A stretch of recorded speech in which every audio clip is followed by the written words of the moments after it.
So আমি আবারও বলছি, যেহেতু আজ হচ্ছে আমাদের ফার্স্ট ক্লাস এই ফুল ফ্রি স্পোকেন কোর্সের, এই ফার্স্ট ক্লাসে আমি প্রথমত যে বিষয়টি নিয়ে কথা বলবো সেটি হচ্ছে how can we start our spoken English learning journey.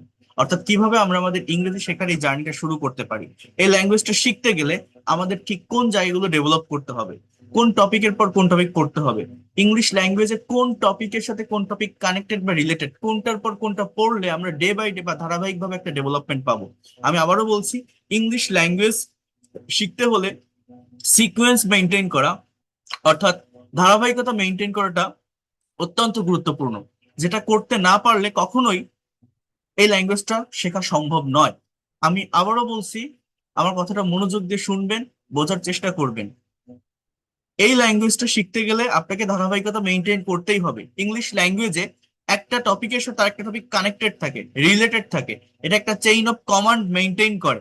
আপনি যদি ওয়ার্ড না পারেন, আপনি সেন্টেন্স পারবেন না। সেন্টেন্স না পারলে টেন্স পারবেন না। আপনার যদি টেন্স সম্পর্কে কনসেপ্ট না থাকে, আপনি ভয়েস পারবেন না। তো এই ভাষাটা শেখার জন্য আগে আপনাকে এটা বুঝতে হবে, প্রিয়র নলেজ বা ব্যাকগ্রাউন্ড নলেজ যেটাকে বলা হয়। আপনাকে আগে এটা জানতে হবে যে আমি কোন জায়গা থেকে শুরু করব, কোথায় শেষ করব, এই ল্যাঙ্গুয়েজে কোন টপিকের সাথে কোন টপিক কানেক্টেড বা রিলেটেড, কোনটার পর কোনটা পড়লে ধারাবাহিকভাবে আমি ডেভেলপমেন্ট পাবো। অনেকে আছেন আপনারা বছরের পর বছর, মাসের পর মাস, দিনের পর দিন আহ শিখে যাচ্ছেন, বিভিন্ন জায়গা থেকে শেখার চেষ্টা করছেন, বাট আলটিমেট ডেভেলপমেন্টটা পাচ্ছেন না। প্রফেশনালি ইংলিশে স্পিকিং করতে পারছেন না, এক্সপার্ট হতে পারছেন না। এটার মূল কারণ হচ্ছে আপনি ধারাবাহিকতা মেনটেন করছেন না। আপনি জানেন না যে আপনার শুরুটা কোথায় হবে, শেষটা কোথায় হবে, ল্যাঙ্গুয়েজের ভিতর ঠিক কি আছে, কোন টপিকের সাথে কোন টপিক কানেক্টেড বা রিলেটেড। যেহেতু আজ ফার্স্ট ক্লাস, আমি আগে আপনাকে এই কনসেপ্টটা দিব, দেন আমি হাতে কলমে শিখিয়ে দিব যে এই কনসেপ্টটাই আপনার কাজে লাগে কিনা। অর্থাৎ how can you start our spoken English learning journey. I will talk about 7 points in front of you. আপনাদের সামনে আমি 7টি পয়েন্ট নিয়ে আলোচনা করব। আবারও বলছি, 7টি পয়েন্ট নিয়ে আলোচনা করব। And if you have clear concept about these 7 points, you will be expert and fluent in English within very short time. যদি আপনার এই 7টি পয়েন্ট সম্পর্কে ক্লিয়ার কনসেপ্ট বা ধারণা থাকে, আপনি ইংলিশে খুব কম সময়ের ভিতরে এক্সপার্ট এবং ফ্লুয়েন্ট হতে পারবেন। এবং এই 7টি পয়েন্ট সত্যিকার অর্থে ল্যাঙ্গুয়েজটা শেখার জন্য কাজে লাগে কিনা, যদি আপনারা আজকের ক্লাসে লাস্ট পর্যন্ত থাকেন তাহলে বুঝতে পারবেন। এছাড়া অনেকেই আছেন যারা মোটামুটি বেসিক গ্রামারটা বোঝেন, রিডিং পড়তে পারেন, মোটামুটি ফ্রি হ্যান্ডে দুই এক কথা লিখতে পারেন, বাট স্পিকিং করতে গেলে প্রবলেম ফেস করেন। অর্থাৎ যখন আপনি কথা বলতে যান, আপনার ব্রেইনে ওয়ার্ড আসে না, একটার পর আরেকটা সেন্টেন্স লজিক্যাল ফ্লোতে আপনি অর্গানাইজ করতে পারেন না, মেনটেন করতে পারেন না, ফ্লুয়েন্সি আসে না। সো কিভাবে যে কোনো সার্টেন টপিকের উপর ইংলিশে প্রেজেন্টেশন দিতে পারবেন, স্পিকিং করতে পারবেন, সেটা আমি আপনাদের দেখিয়ে দিব যদি লাস্ট পর্যন্ত থাকেন। বাট ফার্স্টে, যেহেতু আজকে ফার্স্ট ক্লাস, এখানে আপনারা যারা ক্লাস করছেন, আমার এই ক্লাসগুলো প্রত্যেকের জন্য অ্যাপ্রোপ্রিয়েট। আপনি স্টুডেন্ট হন, house wife, teacher, officer, job holder, freelancer, যে কোনো বয়সের যে কেউ, বা যারা ইমিগ্রেন্ট আছেন, প্রবাসী আছেন, যে কেউ এই ক্লাসগুলো করতে পারবেন। প্রত্যেকের জন্য অ্যাপ্রোপ্রিয়েট। সেইভাবে আমি basic grammar, spoken English, free hand writing প্রত্যেকটা জায়গায় নিয়ে আমি কথা বলবো। ধারাবাহিকভাবে দেখবেন, প্রতিটা ক্লাস শেষে রেকর্ডেড ক্লাস পিডিএফ ফাইল পাঠিয়ে দিব। এই ফ্রি ক্লাসগুলো একটা কোর্সের মতো করেই ধারাবাহিকভাবে আপনাদের এখানে থাকবে। সো যেহেতু ফার্স্ট ক্লাস, একদম বেসিক থেকে আমি আলোচনাটা শুরু করছি, তারপর আমরা ধীরে ধীরে অ্যাডভান্স লেভেলে যাব। তো যদি সম্ভব হয় একটা খাতা কলম নিয়ে বসবেন। Is it possible, please take a pen and paper with you. দেখেন, আমি 7টি পয়েন্টে কথা বলবো, ডিরেক্ট পয়েন্টে চলে যাই, দেন সেগুলো প্র্যাকটিক্যাল ব্যবহার আমি দেখাবো। So here you can see, for learning English language as a foreigner, we have to follow some strategy. We have to do some plan, that is from where will we start our journey and what will we study firstly. How can we improve gradually and day by day? Those questions will be circling in your mind. So in this class, I will give you some tips so that you can understand about all the process of learning English easily. আমি direct পয়েন্টে চলে যাচ্ছি। হ্যাঁ, you can C, আমার 1 নম্বর point হচ্ছে, এই ল্যাঙ্গুয়েজটা শিখতে গেলে আপনার সেন্টেন্স সম্পর্কে কনসেপ্ট রাখতে হবে। পয়েন্ট নাম্বার 1, আমি আবারও বলছি, জাস্ট 7টি পয়েন্ট আপনাকে দিব। এই 7টি পয়েন্ট আপনি একটু নোট ডাউন করেন, তারপর আমি আপনাদেরকে দেখাচ্ছি। জাস্ট যদি ধারাবাহিকভাবে এই 7টি পয়েন্ট সম্পর্কে ক্লিয়ার কনসেপ্ট আপনি রাখতে পারেন, within very short time you will be expert and fluent in English. তাহলে পয়েন্ট নাম্বার 1, আমি বলছি আপনাকে সেন্টেন্স জানতে হবে, সেন্টেন্স সম্পর্কে ধারণা রাখতে হবে। ইংলিশ ল্যাঙ্গুয়েজে সেন্টেন্স বা বাক্য মূলত দুই ভাবে হয়। একটা হচ্ছে অ্যাকর্ডিং টু মিনিং, অর্থাৎ অর্থ অনুসারে। আরেকটি হচ্ছে অ্যাকর্ডিং টু স্ট্রাকচার, গঠন অনুসারে। অর্থ অনুসারে সেন্টেন্স টোটাল 5 প্রকার। এটা আপনারা অনেকেই জানেন, নাম জানেন, তাই না? Assertive, interrogative, imperative, optative, exclamatory. গঠন অনুসারে 3 প্রকার সেন্টেন্স আছে। সিম্পল, কমপ্লেক্স, কম্পাউন্ড, এই নাম আপনারা শুনছেন, বাট এদের প্র্যাকটিক্যাল ব্যবহারটা জানতে হবে। এই 8 প্রকার সেন্টেন্স সম্পর্কে, অর্থাৎ 5 প্রকার অর্থ অনুসারে, 3 প্রকার গঠন অনুসারে, এই টোটাল 8 প্রকার সেন্টেন্স সম্পর্কে যদি ক্লিয়ার কনসেপ্ট থাকে, তাহলে আপনার বেনিফিটটা কি? আমরা অনেকেই ইংলিশে প্যাসেজ পড়ি, অনেকে যে কোনো story, novel, fiction, non fiction read out করি। যখন আপনি একটা স্টোরি পড়বেন, আমরা অনেকেই পড়ি, বাট অ্যাকচুয়াল অর্থ বা অ্যাকচুয়াল বাংলা মিনিং, সেন্স বা থটটা বুঝতে পারি না। বাট যদি এই সেন্টেন্স সম্পর্কে কনসেপ্ট বা ধারণা থাকে, তাহলে আপনি সেগুলো খুব সহজে বুঝতে পারবেন। এছাড়া এর প্র্যাকটিক্যাল ব্যবহারটা কোথায় আমি বলবো। পয়েন্ট নাম্বার 2, আপনাকে সেন্টেন্স কম্পোনেন্ট সম্পর্কে ধারণা রাখতে হবে। তাহলে পয়েন্ট নাম্বার 1 আমি বলছি কি, sentence. Point number 2, sentence component. আমি 7টি পয়েন্ট বলবো, আবারও বলছি। কম্পোনেন্টস মানে হচ্ছে উপকরণ, এলিমেন্টস। অর্থাৎ একটি সেন্টেন্স বা বাক্য তৈরি করতে গেলে সেই সেন্টেন্স বা বাক্যের ভিতরে কি কি থাকে, কোন উপকরণগুলো থাকে, I mean which one is subject, what is verb, what is object, what is complement, what is adverbial, what is appositive। একটা বাক্যের ভিতর সাবজেক্টটা কি, কিভাবে আসে, ভার্বটা কি, অবজেক্টটা কিভাবে আসে, কমপ্লিমেন্ট জিনিসটা কি, অ্যাডভার্বিয়ালসটা কি, অ্যাপোজিটিভ কি, এগুলো সম্পর্কে যদি ক্লিয়ার ধারণা থাকে, those are the components of sentences. এগুলো সম্পর্কে যদি ক্লিয়ার কনসেপ্ট বা ধারণা আপনাদের থাকে, তাহলে কি হয়, নিজের মতো করে ক্রিয়েটিভ ওয়েতে যে কোনো সেন্টেন্স লেখা যায়, যে কোনো সেন্টেন্স বা বাক্যের ভিতর এক্সট্রা ইনফরমেশন অ্যাড করা যায়, একটা বাক্যকে অনেক লং করা যায়, বড় করা যায়।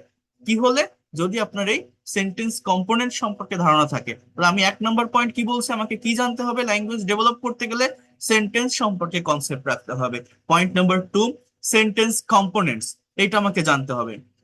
দেন পয়েন্ট নাম্বার 3, আমাকে যেটা জানতে হবে সেটি হচ্ছে parts of speech. Parts of speech এর সঠিক ব্যবহার জানতে হবে। কেন জানতে হবে সেটা আমি একটু পরে বলছি। এই পার্টস অফ স্পিচ ইংলিশ ল্যাঙ্গুয়েজের সব থেকে ইম্পর্টেন্ট পার্ট, বা একটা ফাউন্ডেশন বা ভিত্তি বলা যেতে পারে। পার্টস অফ স্পিচ মানে কি, স্পিচের পার্ট। স্পিচের পার্ট মানে কি, কথা বা বাক্য, আমরা যে সেন্টেন্সটা তৈরি করি। এই যে আমি আপনাদের সামনে এখন লেকচার দিচ্ছি, কথা বলছি, অর্থাৎ স্পিচ দিচ্ছি। এই স্পিচ এর মানে একটি সেন্টেন্স, একটা সেন্টেন্স এর ডেফিনেশন কি বলেন তো?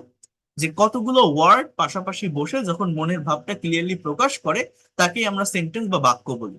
তো একটা সেন্টেন্সে ব্যবহৃত প্রতিটা ওয়ার্ডই হচ্ছে এক একটা পার্টস অফ স্পিচ। প্রতিটা ওয়ার্ডের একটা নাম আছে, এই নামগুলোই এক একটা পার্টস অফ স্পিচ। মূলত ইংলিশ ল্যাঙ্গুয়েজে টোটাল 8 প্রকার পার্টস অফ স্পিচ আছে। আপনারা অনেকে এদের নাম জানেন, যে noun, pronoun, adjective, verb, adverb, preposition, conjunction, interjection. আমরা নাম জানি, বাট এদের প্র্যাকটিক্যাল ইউজটা জানি না। আমাদের প্র্যাকটিক্যালি এদেরকে ব্যবহার করতে হবে, ব্যবহার করাটা শিখতে হবে।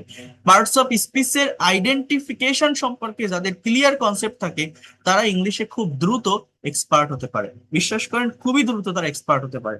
আমি আপনাদেরকে যদি একটু বলি, just try to understand here, আমি একটু যদি লিখে দেখাই এই জায়গাটাতে, 1 মিনিট একটু বোঝার চেষ্টা করেন। মনে করেন আমি যদি বলি যে Rahim plays football on the field. আমি যদি এইভাবে একটা সেন্টেন্স বলি যে রহিম মাঠে ফুটবল খেলে, Rahim plays football on the field. এই বাক্যে যে শব্দগুলো আপনারা দেখছেন, এই প্রত্যেকটা শব্দই হচ্ছে এক একটা পার্টস অফ স্পিচ। প্রত্যেকটা শব্দ, রহিম একটা আমার নাউন, প্লেস শব্দটা একটা ভার্ব, ফুটবলটা একটা নাউন, অন একটা প্রিপজিশন, দা একটা অ্যাডজেক্টিভ, ফিল্ড এটা as a parts of speech একটা নাউন। আবার আমি যদি একটা বিষয় নিয়ে কথা বলি, আপনারা অনেকেই ইংলিশে জেরান্ড ইনফিনিটিভ পার্টিসিপল নামের একটা পার্টের নাম শুনছেন, শুনছেন না? এগুলো পার্টস অফ স্পিচেরই আর কি ভাই বোন। মানে জাস্ট এই পার্টস অফ স্পিচটা কিভাবে চেঞ্জ হয় একটু বোঝার চেষ্টা করেন। এটা কেন বুঝতে হবে আমাদের? পার্টস অফ স্পিচ, আমি বলছি যে ইংলিশ ল্যাঙ্গুয়েজে 8 প্রকার পার্টস অফ স্পিচ আছে। Noun, pronoun, adjective, verb, adverb, preposition, conjunction, interjection. But এগুলোকে কিন্তু মুখস্থ রাখা যায় না কখনো। এগুলো অবস্থান এবং তার ডেফিনেশন ভেদে পরিবর্তন হয়। এই পরিবর্তনটা আমাদের বুঝতে হয়। যেমন আমি যদি বলি যে, জাস্ট ওয়েট আ মিনিট, আমি যদি এরকম একটা সেন্টেন্স বলি যে দিস ইজ আ ম্যাঙ্গো, এটা একটা আম। এই যে বাক্যটা আমি লিখলাম, এই বাক্যে ম্যাঙ্গো শব্দটা একটা নাউন, ম্যাঙ্গো এটা একটা ফলের নাম। কিন্তু আমি যদি এইভাবে একটা বাক্য বলি this is a mango tree, এই বাক্যটার বাংলা অর্থ হচ্ছে এটা একটা আম গাছ। অর্থাৎ প্রথম বাক্যে যে ম্যাঙ্গোটা আপনারা দেখছেন, এটা as a parts of speech একটা নাউন, বাট পরের বাক্যে ওই সেম ওয়ার্ডটা অ্যাজেক্টিভ, ওই ট্রিকে মডিফাই করে, যেটা গাছ, এটা কিসের গাছ, আম গাছ। তো এইভাবে পার্টস অফ স্পিচ চেঞ্জ হয়। আমি আপনাদের ক্লাস নিচ্ছি, আমি আপনাদের টিচার। আমি যখন আমার ইউনিভার্সিটিতে ক্লাস করতাম, আমি তাদের স্টুডেন্ট। আমি যখন আমার বাবার সামনে গিয়ে দাঁড়াই, আমি তার ছেলে। এই যে আমি একটা মানুষ বিভিন্ন পজিশনে গিয়ে চেঞ্জ হয়ে যাচ্ছি, এই পার্টস অফ স্পিচ গুলো কিন্তু চেঞ্জ হয়। যেমন আপনারা এই এই যে জায়গাটার কথা বলছি, জেরান্ড ইনফিনিটিভ পার্টিসিপল, দেখেন একটু বোঝার চেষ্টা করেন। মনে করেন আমি এরকম একটা সেন্টেন্স বলছি, he is, just try to understand here, walking on the road. এই যে বাক্যটা আমি লিখলাম, এই বাক্যটার বাংলা অর্থ কি? সে রাস্তায় হাঁটছে। He is walking on the road, এই বাক্যটার অর্থ কি? সে রাস্তায় হাঁটছে। ট্রাই টু আন্ডারস্ট্যান্ড হিয়ার, বোঝার চেষ্টা করেন। এখন এই যে বাক্যটা আমি লিখলাম যে he is walking on the road, এই বাক্যে, এই বাক্যটা কোন টেন্সে লেখা আছে? যারা টেন্স বোঝেন, আপনি এক কথায় বলবেন যে present continuous tense, is walking. কোন টেন্স এটা? Present continuous tense. এখন দেখেন, আমি যদি এইভাবে একটা সেন্টেন্স বলি যে walking, WALKING, walking is a good exercise. এই বাক্যটার অর্থ কি জানেন? এই বাক্যটার বাংলা অর্থ হচ্ছে হাঁটা একটি ভালো ব্যায়াম। Walking is a good exercise. এই বাক্যটা জাস্ট প্রেজেন্ট ইনডিফিনিট টেন্সের একটা সেন্টেন্স, নট কন্টিনিউয়াস। এই ওয়াকিংটা সাবজেক্টের স্থানে আছে, এটা as a parts of speech একটা নাউন। এটাকে জেরান্ড বলা হয়, পার্টস অফ স্পিচ হিসাবে এটা নাউন। এখানে ভার্বটা মূলত ইজ, বি ভার্বের একটা সেন্টেন্স, আর কোনো ভার্ব নাই। আবার আমি যদি এইভাবে একটা সেন্টেন্স বলি, I saw a boy walking on the road. এই বাক্যটার বাংলা অর্থ হচ্ছে আমি একটা ছেলেকে রাস্তায় হাঁটতে দেখেছিলাম। এইবার এটা পাস্ট ইনডিফিনিট টেন্সের একটা সেন্টেন্স, আইটা সাবজেক্ট, স, সি এর পাস্ট ফর্ম, এটা হচ্ছে মেইন ভার্ব আর কি। এইখানে যে ওয়াকিংটা আপনারা দেখছেন, এটা ভার্বের সঙ্গে আইএনজি যুক্ত একটা শব্দ। এই ওয়ার্ডটাকে দেখতে ভার্বের মতো লাগলেও এটা আসলে কোনো ভার্ব না, এটা পার্টস অফ স্পিচ হিসাবে এখানে অ্যাজেক্টিভ, অ্যাজেক্টিভের কাজ করছে। মানে একই ওয়ার্ড, একই স্পেলিং, তিনটা বাক্যে তিনটা ভিন্ন পজিশনে বসার কারণে তিন ধরনের অর্থ দিচ্ছে। অর্থাৎ মিনিংটা চেঞ্জ হয়ে যাচ্ছে সম্পূর্ণ বাক্যে। He is walking on the road, এর বাংলা অর্থ সে রাস্তায় হাঁটছে। আবার walking is a good exercise, এর বাংলা অর্থ হাঁটা একটি ভালো ব্যায়াম। আবার I saw a boy walking on the road, এর বাংলা অর্থ আমি একটা ছেলেকে রাস্তায় হাঁটতে দেখেছিলাম। হাঁটতে, এরকম একটা মিনিং দেয়। তাহলে একই শব্দ, প্রথম বাক্যে ভার্ব, পরের বাক্যে নাউন, পরের বাক্যে অ্যাডজেক্টিভ। এই যে আমি পার্টস অফ স্পিচ গুলোকে আইডেন্টিফাই করলাম, এইটা আপনাকে শিখতে হবে। এইটা যারা শিখতে পারে তারা ইংলিশে প্রফেশনাল হতে পারে, তারা ইংলিশ এক্সপার্ট হতে পারে। এটা খুবই ইম্পর্টেন্ট পার্ট, আমি আপনাদের জানিয়ে রাখলাম। ওকে, সো এরপরে একটু দেখেন, বোঝার চেষ্টা করেন, বিষয়গুলোকে ভালোভাবে নেওয়ার চেষ্টা করেন। আমি প্রথম পয়েন্ট বলছি আমাকে টেন্স শিখতে হবে। সেকেন্ড পয়েন্ট প্রথম পয়েন্ট বলছে আমাকে সেন্টেন্স শিখতে হবে। দেন সেকেন্ড পয়েন্ট বলছে আমাকে সেন্টেন্স কম্পোনেন্ট সম্পর্কে ধারণা রাখতে হবে। থার্ড পয়েন্ট বলছি পার্টস অফ স্পিচ জানতে হবে, এটা খুবই গুরুত্বপূর্ণ। পয়েন্ট নাম্বার 4, আপনাকে ভার্ব সম্পর্কে ক্লিয়ার কনসেপ্ট রাখতে হবে। ভার্ব কেন রাখতে হবে সেটা আমি একটু পরে বলছি, আগে জাস্ট লিখে রাখেন। I will talk about 7 points in front of you. If you would like to expert and fluent in English within very short time, you need these 7 points. আবারও বলছি, পয়েন্ট নাম্বার 4, ভার্ব সম্পর্কে concept রাখতে হবে। Point number 5, আপনাকে tense সম্পর্কে সঠিক ধারণা রাখতে হবে। পয়েন্ট নাম্বার 5, আপনাকে টেন্স সম্পর্কে সঠিক ধারণা রাখতে হবে। You have to learn the practical use of tense. Then point number 6, modal and semi modal auxiliary ভার্বের ব্যবহার জানতে হবে। আবারও বলছি, পয়েন্ট নাম্বার 6, আপনাকে মডাল এবং সেমি মডাল অক্সিলারি ভার্বের ব্যবহার জানতে হবে। একটু জাস্ট নোট ডাউন করবেন। আমি আবারও বলছি, is it possible, please take a pen and paper with you. Point number 7, আপনাকে প্যাসিভ ভয়েস সম্পর্কে ক্লিয়ার একটা কনসেপ্ট রাখতে হবে। পয়েন্ট নাম্বার 7, আপনাকে প্যাসিভ ভয়েস সম্পর্কে একটি সঠিক ধারণা রাখতে হবে। তাহলে আমি 7টি পয়েন্ট নিয়ে কথা বললাম।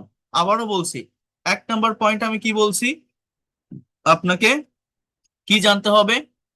আবারও বলছি, সেন্টেন্স। 2 নম্বর পয়েন্ট বলছি কি, সেন্টেন্স কম্পোনেন্ট। 3 নম্বর পয়েন্ট বলছি কি, parts of speech. 4 number point কি বললাম, ভার্ব। 4 নম্বর পয়েন্ট কি, ভার্ব সম্পর্কে ধারণা রাখতে হবে। পয়েন্ট নাম্বার 5, আবারও বলছি, পয়েন্ট নাম্বার 5 আমি কি বলছি আপনাদেরকে কি জানতে হবে, বোঝার চেষ্টা করেন। টেন্স সম্পর্কে ক্লিয়ার কনসেপ্ট রাখতে হবে। পয়েন্ট নাম্বার 6, আপনাকে মডাল এবং সেমি মডাল অক্সিলারি ভার্ব সম্পর্কে ধারণা রাখতে হবে। কি সম্পর্কে?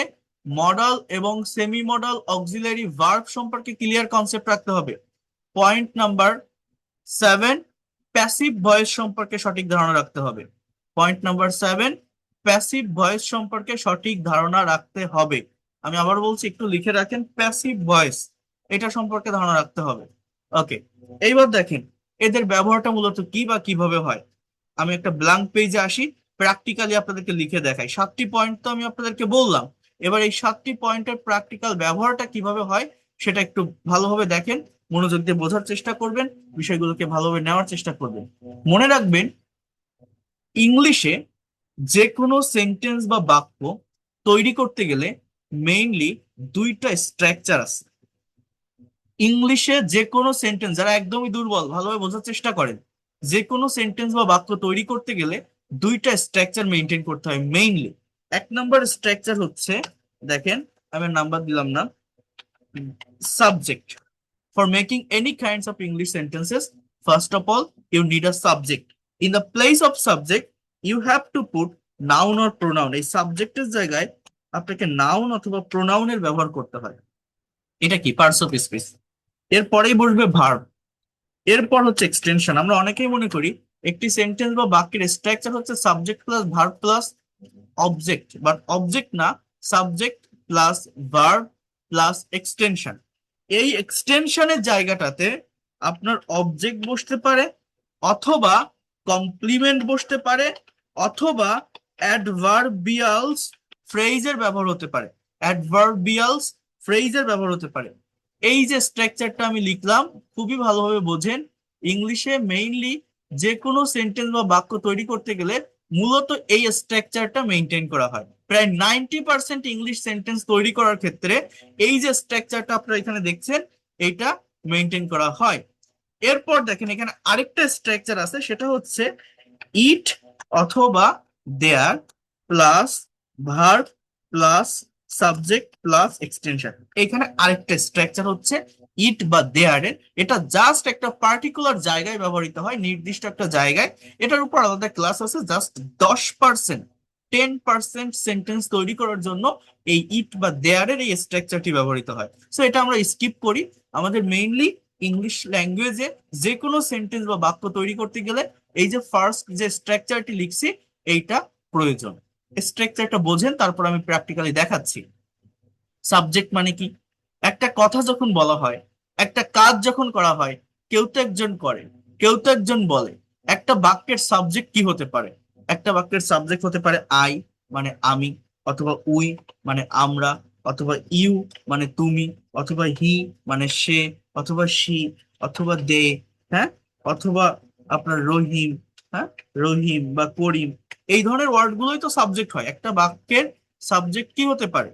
I, we, you, he, she, they, Rahim, Karim, এরকমই। সাবজেক্টের পরেই মনে রাখবেন, প্রতিটা ইংলিশ সেন্টেন্স তৈরি করতে গেলে আমাদের ভার্বের ব্যবহার করতে হয়। সাবজেক্টের পরে কিসের ব্যবহার করতে হবে? ভার্বের। যেমন আমি যদি বলি আই ইট, আমি খাই। আমি যদি এইখানে বলি যে we, try to understand here, play, আমরা খেলি। উই প্লে, আমরা খেলি। Try to understand here. এখানে আমি যদি বলি যে ইউ ডু, ডু মানে কি? করা, তুমি করো। আমি যদি বলি হি ড্রাইভ, ড্রাইভ মানে কি? চালানো, সে চালায়। আমি যদি বলি শি ড্র, ড্র মানে কি? আঁকা, সে আঁকে। ভার্ব মানে কি? ভার্ব মানে কাজ, ক্রিয়া, যেটা অ্যাকশন দেয়, কাজ করা বোঝায়। Verb is a words that denotes being, having or doing something. Verb হচ্ছে একটা সেন্টেন্স বা বাক্যের হার্ট বা প্রাণ। I mean without verb you can not be able to make any kinds of English sentences. ইংলিশে ভার্ব ছাড়া কোনো sentence তৈরি করাই যায় না। দে গো, তারা যায়। আমি যদি বলি রহিম, রহিম স্পিক, রহিম বলে। কি বলবো? রহিম স্পিক্স, রহিম বলে। তো এই যে প্রতিটা সেন্টেন্সে সাবজেক্টের পরে আমি ভার্বটা লিখলাম, আমার কথাটা বোঝার চেষ্টা করে। এইটা বাংলা ল্যাঙ্গুয়েজের সাথে সম্পূর্ণ সাংঘর্ষিক। মানে কি জানেন? বাংলা সেন্টেন্সের স্ট্রাকচারে সাবজেক্টের পরে অবজেক্ট তারপরে গিয়ে ভার্ব থাকে। বাংলায় অলওয়েজ ভার্ব কিন্তু লাস্টে বসাতে হয়। আমরা যখন বাংলায় কথা বলি, এই যে আমি বাংলায় লেকচার দিচ্ছি, ভার্ব আমি লাস্টে ব্যবহার করছি। বাট ইংলিশের স্ট্রাকচারটা সম্পূর্ণ ডিফারেন্ট। ইংলিশে সাবজেক্টের পরেই ভার্ব ব্যবহার করতে হবে এবং এক্সটেনশন লাস্টে থাকে। এই একটা জায়গায় আমাদের মূলত প্রবলেমটা তৈরি হয়। এই জায়গাটা যদি কেউ ব্রেনে রেখে ইংলিশে কথা বলতে পারে, সে দ্রুত ডেভেলপ করতে পারে। কোন জায়গাটা? যে আমি সাবজেক্টের পরেই ভার্ব ব্যবহার করব। আর একটা কথা মনে রাখবেন, সাবজেক্ট আর ভার্ব যদি কেউ পাশাপাশি বসাতে পারে, বাকি অংশটা অটোমেটিক্যালি চলে আসে, অটোমেটিক্যালি সিচুয়েশন অনুযায়ী চলে আসে। যেমন আই ইট, আমি খাই। কি খাই? আপনি ভাত খান, ডাল খান, রুটি খান, যেটা খান আপনি বসান, মানে এক্সটেনশনের যে পার্টটা অটোমেটিক্যাল চলে আসে। আমি আই ইট রাইস, আমি ভাত খাই। দেখেন এইটা কিন্তু একটা কমপ্লিট সেন্টেন্স, একটা কমপ্লিট সেন্টেন্স না? আই ইট রাইস, আমি ভাত খাই। উই প্লে, আমরা খেলি। আপনি কি খেলেন? আপনি ফুটবল খেলেন, ক্রিকেট খেলেন, দাবা খেলেন, লুডো খেলেন, যেটা খেলেন আপনি বসান। অর্থাৎ মেইন বিষয়টা কি বললাম, যে সাবজেক্ট আর ভার্ব পাশাপাশি বসাতে পারলে এক্সটেনশনের যে অংশটা, অবজেক্টের যে অংশটা, এটা অটোমেটিক্যালি চলে আসে। এখন আমি যদি বলি উই প্লে ফুটবল, এটা আমার একটা কমপ্লিট সেন্টেন্স। ইউ ডু, তুমি করো। মানুষ করে কি? কাজ করে। এখন আমি যদি বলি you do the work, you do the work, দেখেন অবজেক্ট অটোমেটিক্যাল চলে আসে। সাবজেক্ট আর ভার্ব পাশাপাশি বসালে অবজেক্ট অটোমেটিক্যাল চলে আসে। হি ড্রাইভ, সে চালায়। মানুষ চালায় কি? হি ড্রাইভস আ কার, সে একটা গাড়ি চালায়। তো এটা একটা কমপ্লিট সেন্টেন্স। শি ড্রস, সে আঁকে। মানুষ আঁকে কি? শি ড্রস আ পিকচার, সে একটা ছবি আঁকে। এটা একটা কমপ্লিট সেন্টেন্স। দে গো, তারা যায়। দে গো, তারা যায়। দে গো টু স্কুল, তারা স্কুলে যায়। হ্যাঁ। রহিম স্পিক্স, রহিম বলে। কি বলে? রহিম স্পিক্স ইংলিশ, রহিম ইংরেজি বলে। জাস্ট ট্রাই টু আন্ডারস্ট্যান্ড হ্যাঁ, রহিম স্পিক্স ইংলিশ। এখন দেখেন, এই যে কমপ্লিট সেন্টেন্স গুলো লিখছি, ঠিক আছে, সাবজেক্ট হলো, ভার্ব হলো, এক্সটেনশনে এটা লিখলাম। এখন এইখানে যে তিনটা পার্ট, অবজেক্ট, কমপ্লিমেন্ট বা অ্যাডভার্বিয়ালস, এই তিনটা পার্ট সম্পর্কে আপনার একটা কনসেপ্ট রাখতে হবে। অর্থাৎ অবজেক্ট জিনিসটা কি, কমপ্লিমেন্টটা কি, অ্যাডভার্বিয়ালসটা কি, এটা কি আমরা বুঝি? এটা আমাদেরকে বুঝতে হবে। খুবই ভালোভাবে বোঝার চেষ্টা করেন, মনোযোগ দিয়ে বিষয়গুলোকে নেওয়ার চেষ্টা করেন। দেখেন, অবজেক্ট কাকে বলে? মনে রাখবেন, কোন সেন্টেন্স বা বাক্যের ভার্বকে, আবারও বলছি, কোন সেন্টেন্স বা বাক্যের ভার্বকে যদি কি বা কাকে দ্বারা প্রশ্ন করা হয়, তাহলে অবজেক্ট পাওয়া যায়। হোয়াট অথবা হুম দিয়ে যদি কোনো বাক্যের ভার্বকে, কাকে? ভার্বকে প্রশ্ন করা হয়, তাহলে অবজেক্ট পাওয়া যায়। অবজেক্ট মূলত দুই প্রকার। একটাকে বলা হয় ডাইরেক্ট বা বস্তুবাচক অবজেক্ট, আরেকটি হচ্ছে ইনডাইরেক্ট বা ব্যক্তিবাচক অবজেক্ট। কি বললাম বলেন তো? ডাইরেক্ট বা বস্তুবাচক। অর্থাৎ হোয়াট দ্বারা কোশ্চেন করলে ডাইরেক্ট বা বস্তুবাচক অবজেক্ট পাওয়া যায়, হুম দ্বারা কোশ্চেন করলে ইনডাইরেক্ট বা ব্যক্তিবাচক অবজেক্ট পাওয়া যায়। কোনো কোনো বাক্যে একটা অবজেক্টও থাকতে পারে, কোনো বাক্যে দুইটাও থাকতে পারে। যেমন দেখেন, আই ইট, আমি খাই। কি খাই? ভাত খাই। কি খেলি? ফুটবল খেলি। কি করি? কাজ করি। সে কি চালায়? গাড়ি চালায়। সে কি আঁকে? ছবি আঁকে। এবার দেখেন, দে গো, তারা যায়। এইটাকে আপনি কি বা কাকে দিয়ে প্রশ্ন করেন তো? কি যায়? স্কুল যায়। কাকে যায়? এই কি বা কাকে দিয়ে কি স্কুলটা মেলে? অ্যাপ্রোপ্রিয়েট হয়? ভেবে দেখেন তো। হয় না। এইখানে যে টু স্কুলটা দেখছেন না, এটা কোনো অবজেক্ট না। এর আগে যতগুলো আছে, রাইস, ফুটবল, দা ওয়ার্ক, আখার, পিকচার, এগুলো সবই অবজেক্ট। বাট এই যে টু স্কুলটা, এটা কি জানেন? এটা হচ্ছে adverbial phrase, adverb of place. They go, তারা যায়। কি যায় বা কাকে যায় বললে কিন্তু উত্তরটা হয় না। উত্তরটা হয় তারা কোথায় যায় বললে। আমি যদি বলি তারা কোথায় যায়, তাহলে স্কুলে যায়। অর্থাৎ একটা সেন্টেন্স বা বাক্যের ভার্বকে আপনি যদি হাউ মানে কিভাবে, ওয়ার মানে কোথায়, ওয়েন মানে কখন, অ্যান্ড ওয়াই মানে কেন, এই WH ওয়ার্ড গুলো দ্বারা কোশ্চেন করেন, তাহলে মূলত অ্যাডভার্বিয়াল ফ্রেজ পাওয়া যায়। হাউ দিয়ে কোশ্চেন করলে সেটাকে বলে অ্যাডভার্ব অফ ম্যানার, ওয়ার দিয়ে কোশ্চেন করলে সেটাকে বলে অ্যাডভার্ব অফ প্লেস, ওয়েন দিয়ে কোশ্চেন করলে সেটাকে বলে অ্যাডভার্ব অফ টাইম, ওয়াই দিয়ে কোশ্চেন করলে সেটাকে বলা হয় adverb of reason, why happen, কেন, কেন ঘটে। এবং এই অ্যাডভার্বিয়াল ফ্রেজের চমৎকার ব্যবহার আছে ফ্রি হ্যান্ড রাইটিং এ। এগুলো ইউজ করে যে কোনো শর্ট সেন্টেন্সকে লং ইংলিশ সেন্টেন্সে পরিণত করা যায়। একটি সেন্টেন্স বা বাক্যের ভিতর এক্সট্রা ইনফরমেশন অ্যাড করা যায়। এটা ফ্রি হ্যান্ড রাইটিং এর চমৎকার একটি কৌশল। আমরা অনেকেই আছি, ইংলিশে কথা বলতে গেলে বা ফ্রি হ্যান্ডে কিছু লিখতে গেলে ছোট ছোট সেন্টেন্স বলে থেমে যায়, ছোট ছোট সেন্টেন্স লিখে থেমে যায়। একটা সেন্টেন্সকে বড় করতে পারি না, লং করতে পারি না। একটি সেন্টেন্স বা বাক্যের ভিতরে এক্সট্রা ইনফরমেশন নিয়ে আসতে পারি না।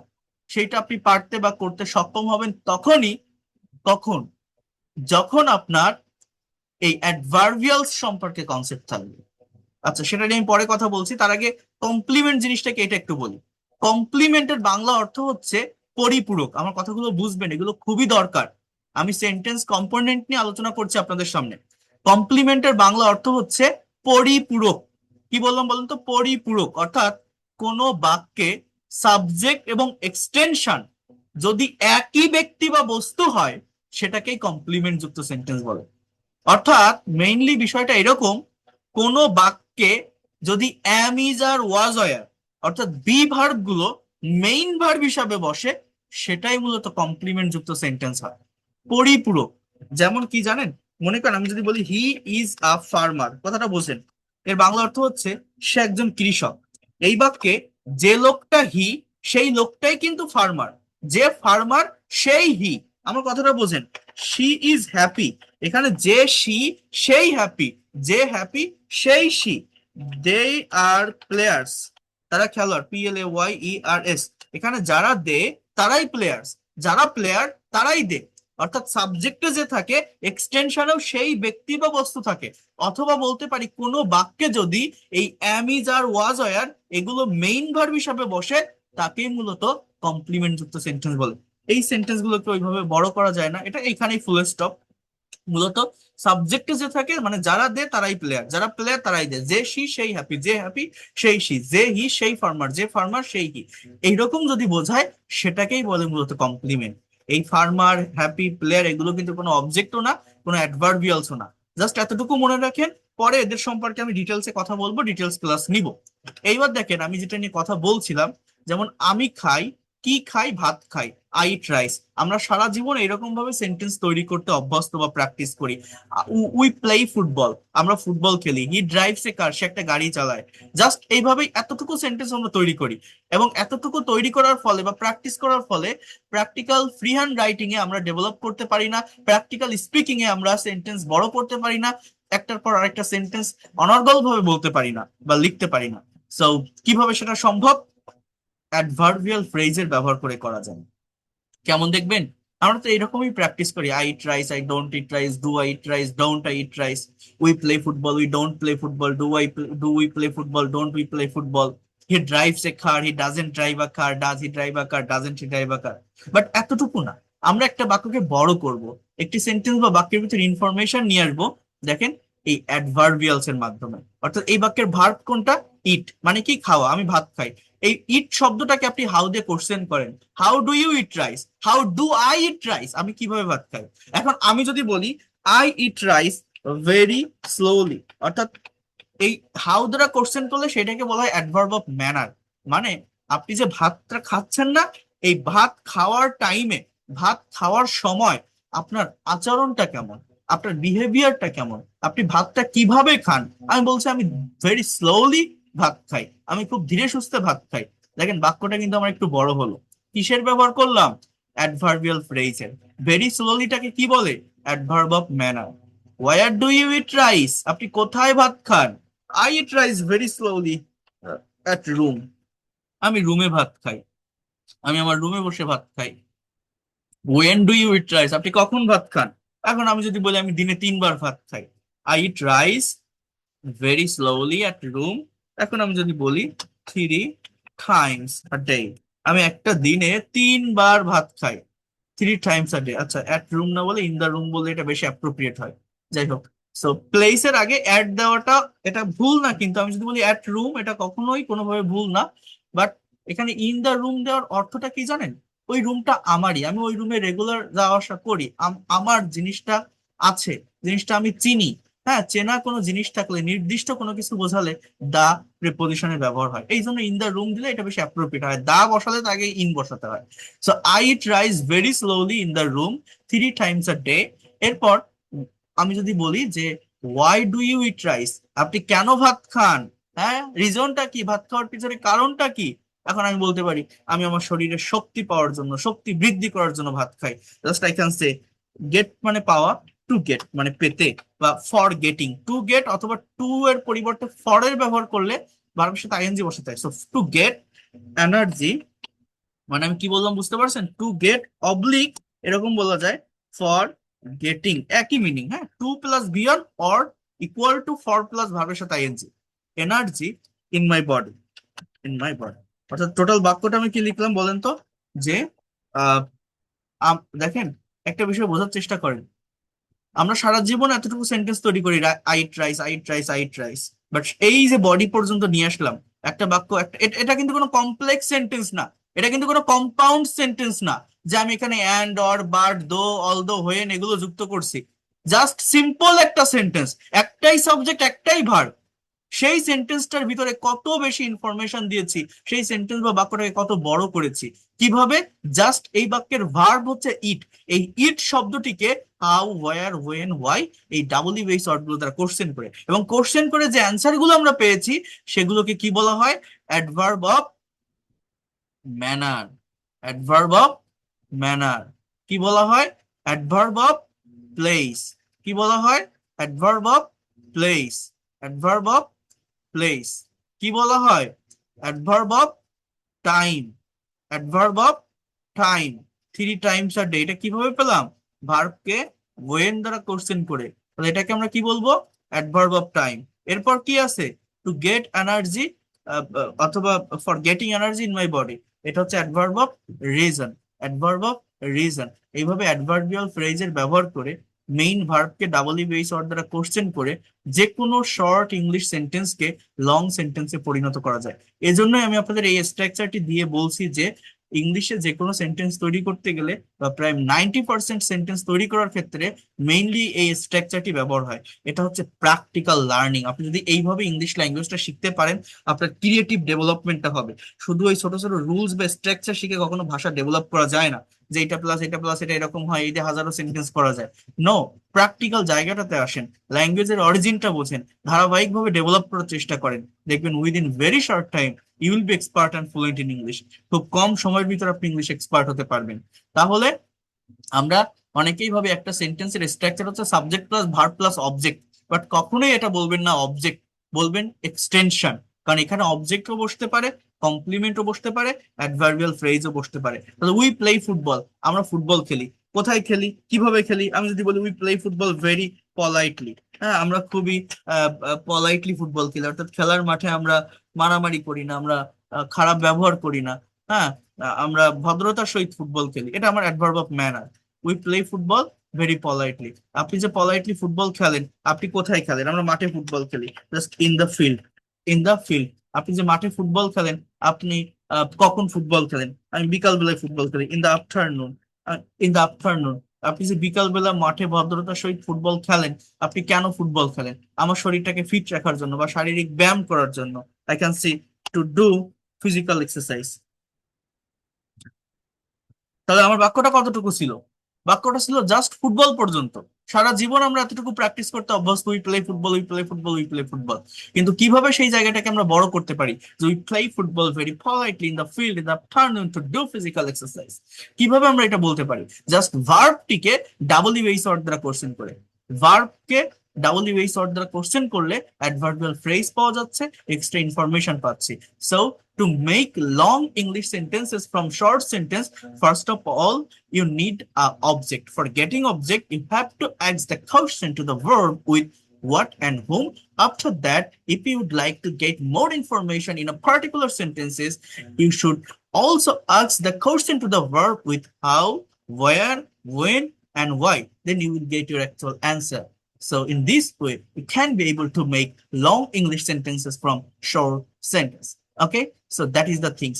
এটা নিয়ে যদি আরো ডিটেলসে জানতে চান বা ক্লাস পেতে চান, আমি আগামীকাল আমি এটার উপর ডিটেলস ক্লাস নেবো। আজকে আমি এই যে জায়গাটাতে লিখছি এটা হচ্ছে গুগলের যে ডক্স, ডক্স এর এখানে লিখছি, অর্থাৎ আমার যে এমএস ওয়ার্ড ওইটার টাইম চলে গেছে, ওইটার প্রিমিয়ামটাতে আমি কাজ করি, তো ওইটা ম্যাচ শেষ হয়ে গেছে, আমি ইনস্ট্যান্টলি এটা লগ ইন করতে পারিনি, ওদিকে আপনাদের ক্লাসের টাইম সরে যাচ্ছিল, এই জন্য আমার এখানে লিখতে হচ্ছে। এখানে লিখতে আমি কমফোর্ট ফিল করি না, বা এখানে লেখা অভ্যাস না আমার। তারপরও আপনাদের ক্লাসের নোটিশ আমি আগে থেকে দিয়ে দিয়েছি যে আজকে থেকেই ক্লাসগুলো নিব, ফ্রি ক্লাস শুরু করব, এবং আপনারা অপেক্ষা করছিলেন, অনেকে অনেকবার কলও দিচ্ছেন, টাইম সরে যাচ্ছিল, এজন্য আমি এইভাবে মানে অপ্রস্তুত হয়ে আপনাদের ক্লাসটা আর কি শুরু করছি। তো যাই হোক, যেভাবে নিচ্ছে আপনারা একটু বুঝে নেওয়ার চেষ্টা করেন। এই যতটুকু আমি বললাম, যে কনসেপ্টটা আমি দিলাম, আপনারা কি কোনো ধরনের ধারণা পেয়েছেন যে কিভাবে আমরা লং সেন্টেন্স তৈরি করতে পারি, বা একটা সেন্টেন্স তৈরির প্রপার স্ট্রাকচারটা কি? বুঝতে পারছেন? হ্যাঁ, অবজেক্টটা কি, কমপ্লিমেন্টটা কি, অ্যাডভার্বিয়ালসটা কি? Okay, thank you. Thank you. যে কোনো শর্ট সেন্টেন্সকে এভাবে আপনারা বড় করতে পারবেন। তো এইটা তো দেখালাম একটা সাইড, একটা পার্ট, মানে কোন সাইড বলেন তো, যে কিভাবে একটা সেন্টেন্স বড় হয়, কিভাবে একটা সেন্টেন্স লং হয়। এটা রাইটিং এর একটা পার্ট। কিন্তু স্পোকেন ইংলিশটা কি বলতে পারেন? আপনারা যে অনেকের স্বপ্ন যে আমি ইংলিশে একটু কথা বলবো, দ্যাট ইজ মাই হবি। হ্যাঁ, আমার ডিজায়ার, আমার ইচ্ছা, আমার আকাঙ্ক্ষা, আমি একটু কথা বলতে চাই, আমি স্পিকিং করতে পারি না। যারা ইংলিশে স্পিকিং করতে পারে না, যারা কথা বলতে পারেন না, কিভাবে আপনি স্পিকিং করবেন? স্পোকেন ইংলিশের ক্ষেত্রে আমাদের মেইন প্রবলেমটা কোথায় থাকে জানেন? এইটাকে এক সাইডে রাখেন, এই যতটুকু এই পর্যন্ত দেখালাম, এইটা শেষ, একটা পার্ট শেষ মনে করেন, রাইটিং এর একটা পার্ট দেখালাম। বাট এখন আমি আপনাদেরকে বলবো যেটা, বা যেটা দেখাবো, সেটা হচ্ছে স্পিকিংটা আসলে কি। Why can't you speak in English? You all know that for speaking English, first and foremost thing is practice. Practice, practice, and practice. You all know that practice makes a man perfect. So without practicing, without generating idea from your own brain, how can you be able to expert and fluent in English within short time? You have to practice a lot. But how will you practice? কিভাবে আপনি প্র্যাকটিসটা করবেন? Actually spoken ইংলিশটা কি, এটা কি আমরা জানি, বুঝি? জাস্ট একটু ধৈর্য ধরে লাস্ট পর্যন্ত থাকেন। আমি যাদের ক্লাসে একটু লং টাইম ধরে ক্লাসগুলো নেই, কারণ প্রত্যেকটা বিষয় ডিটেলসে বোঝানোর চেষ্টা করি, আমি অনেক পরিশ্রম করে ক্লাস নেই, যে ব্যাচেরই ক্লাস নেই না কেন, তো একটু থাকার চেষ্টা করেন, আমি বুঝিয়ে দিচ্ছি খুব ভালোভাবে। দেখেন, স্পোকেন ইংলিশটা আসলে কি, কেন আমরা ইংলিশে কথা বলতে পারি না, যদি আমি একটু আপনাদেরকে বলি। এইখানে যে বাক্যগুলো লেখা আছে, এই যে বাক্যগুলো আপনারা দেখছেন, আই ইট রাইস, আমি ভাত খাই, উই প্লে ফুটবল, আমরা ফুটবল খেলি, ইউ ডু দা ওয়ার্ক, তুমি কাজ করো। এই বাক্যগুলো বাংলা অর্থ এরকমই তো নাকি, যে একটা কাজ অ্যাজ ইউজুয়াল হয়, রেগুলার ওয়েতে হয়, প্রতিদিন কেউ কিছু করে। হি ড্রাইভস এ কার, সে একটা গাড়ি চালায়, সি ড্রস আ পিকচার, সে একটা ছবি আঁকে, দে গো টু স্কুল, তারা স্কুলে যায়, রহিম স্পিক্স ইংলিশ, রহিম ইংরেজি বলে। তাহলে আমি, যারা টেন্স জানেন বা বোঝেন বা চেনেন, আমি যদি আপনাদেরকে বলি এটা কোন টেন্সে লেখা আছে, আপনারা কি বলবেন? আপনি এক কথায় বলবেন যে স্যার এটা, এগুলো সবই প্রেজেন্ট ইনডিফিনিট টেন্সের সেন্টেন্স, সাবজেক্টের পর ভার্বের প্রেজেন্ট ফর্ম আছে, তাই না?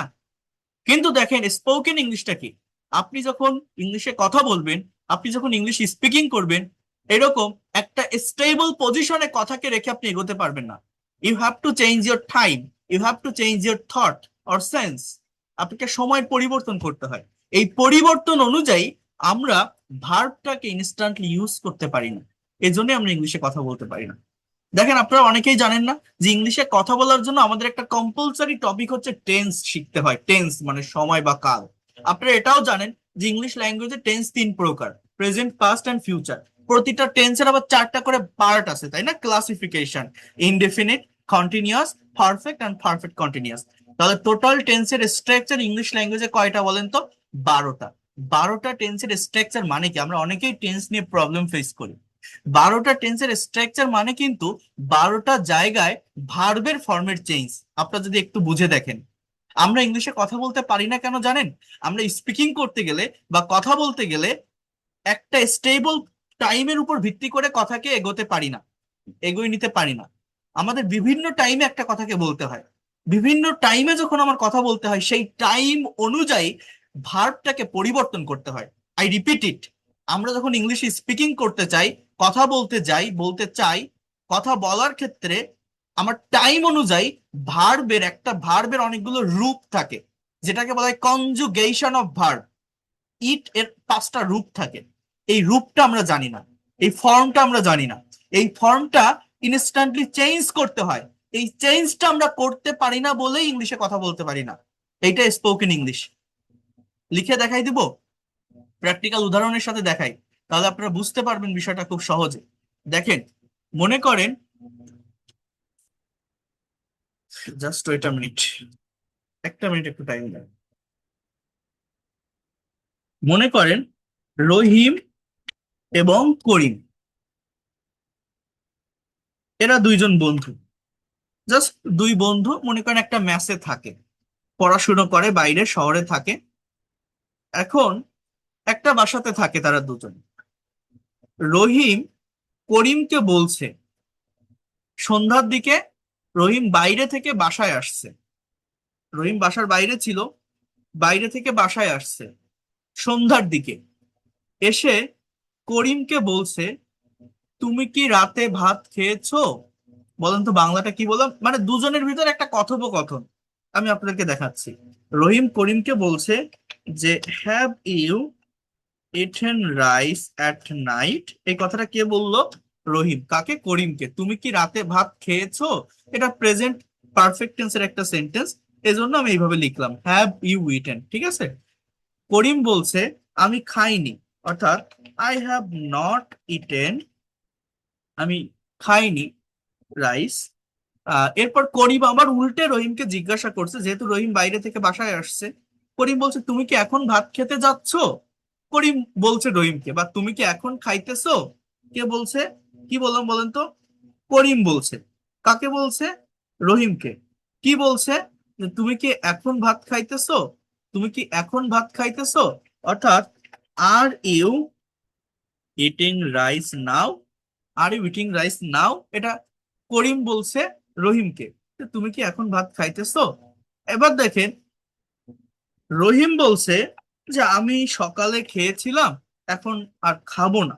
দেখেন, রহিম বলছে আমি সকালে খেয়েছিলাম, I ate rice in the morning, আমি এখন আর খাবো না, I will not eat now, আমি এখন খাবো না, I will not eat now. Just এই পর্যন্তই থাক।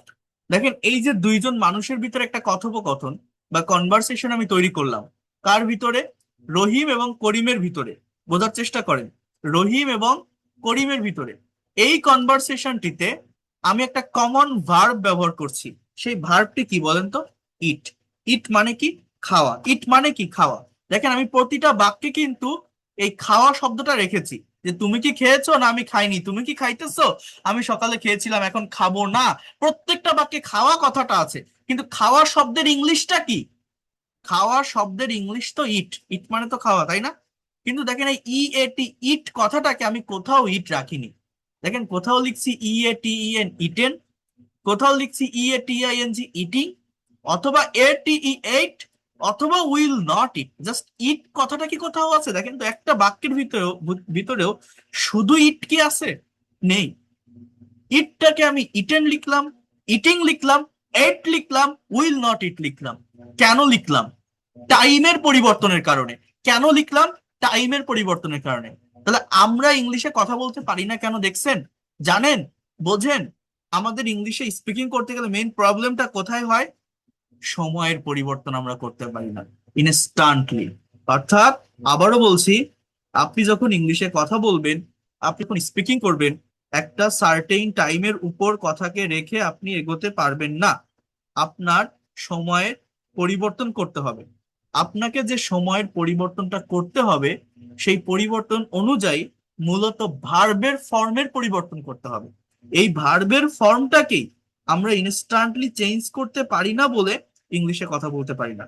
স্পোকেন ইংলিশ মূলত এইটাই, এর বাইরে আর কোনো কিছু না। আপনি যে টিচারের কাছে ক্লাস করেন বা কোর্স করেন, আপনার কাজ হচ্ছে মূলত একটাই, ভার্ব এর ফর্মটাকে সঠিক জায়গায় নিয়ে আসতে হবে।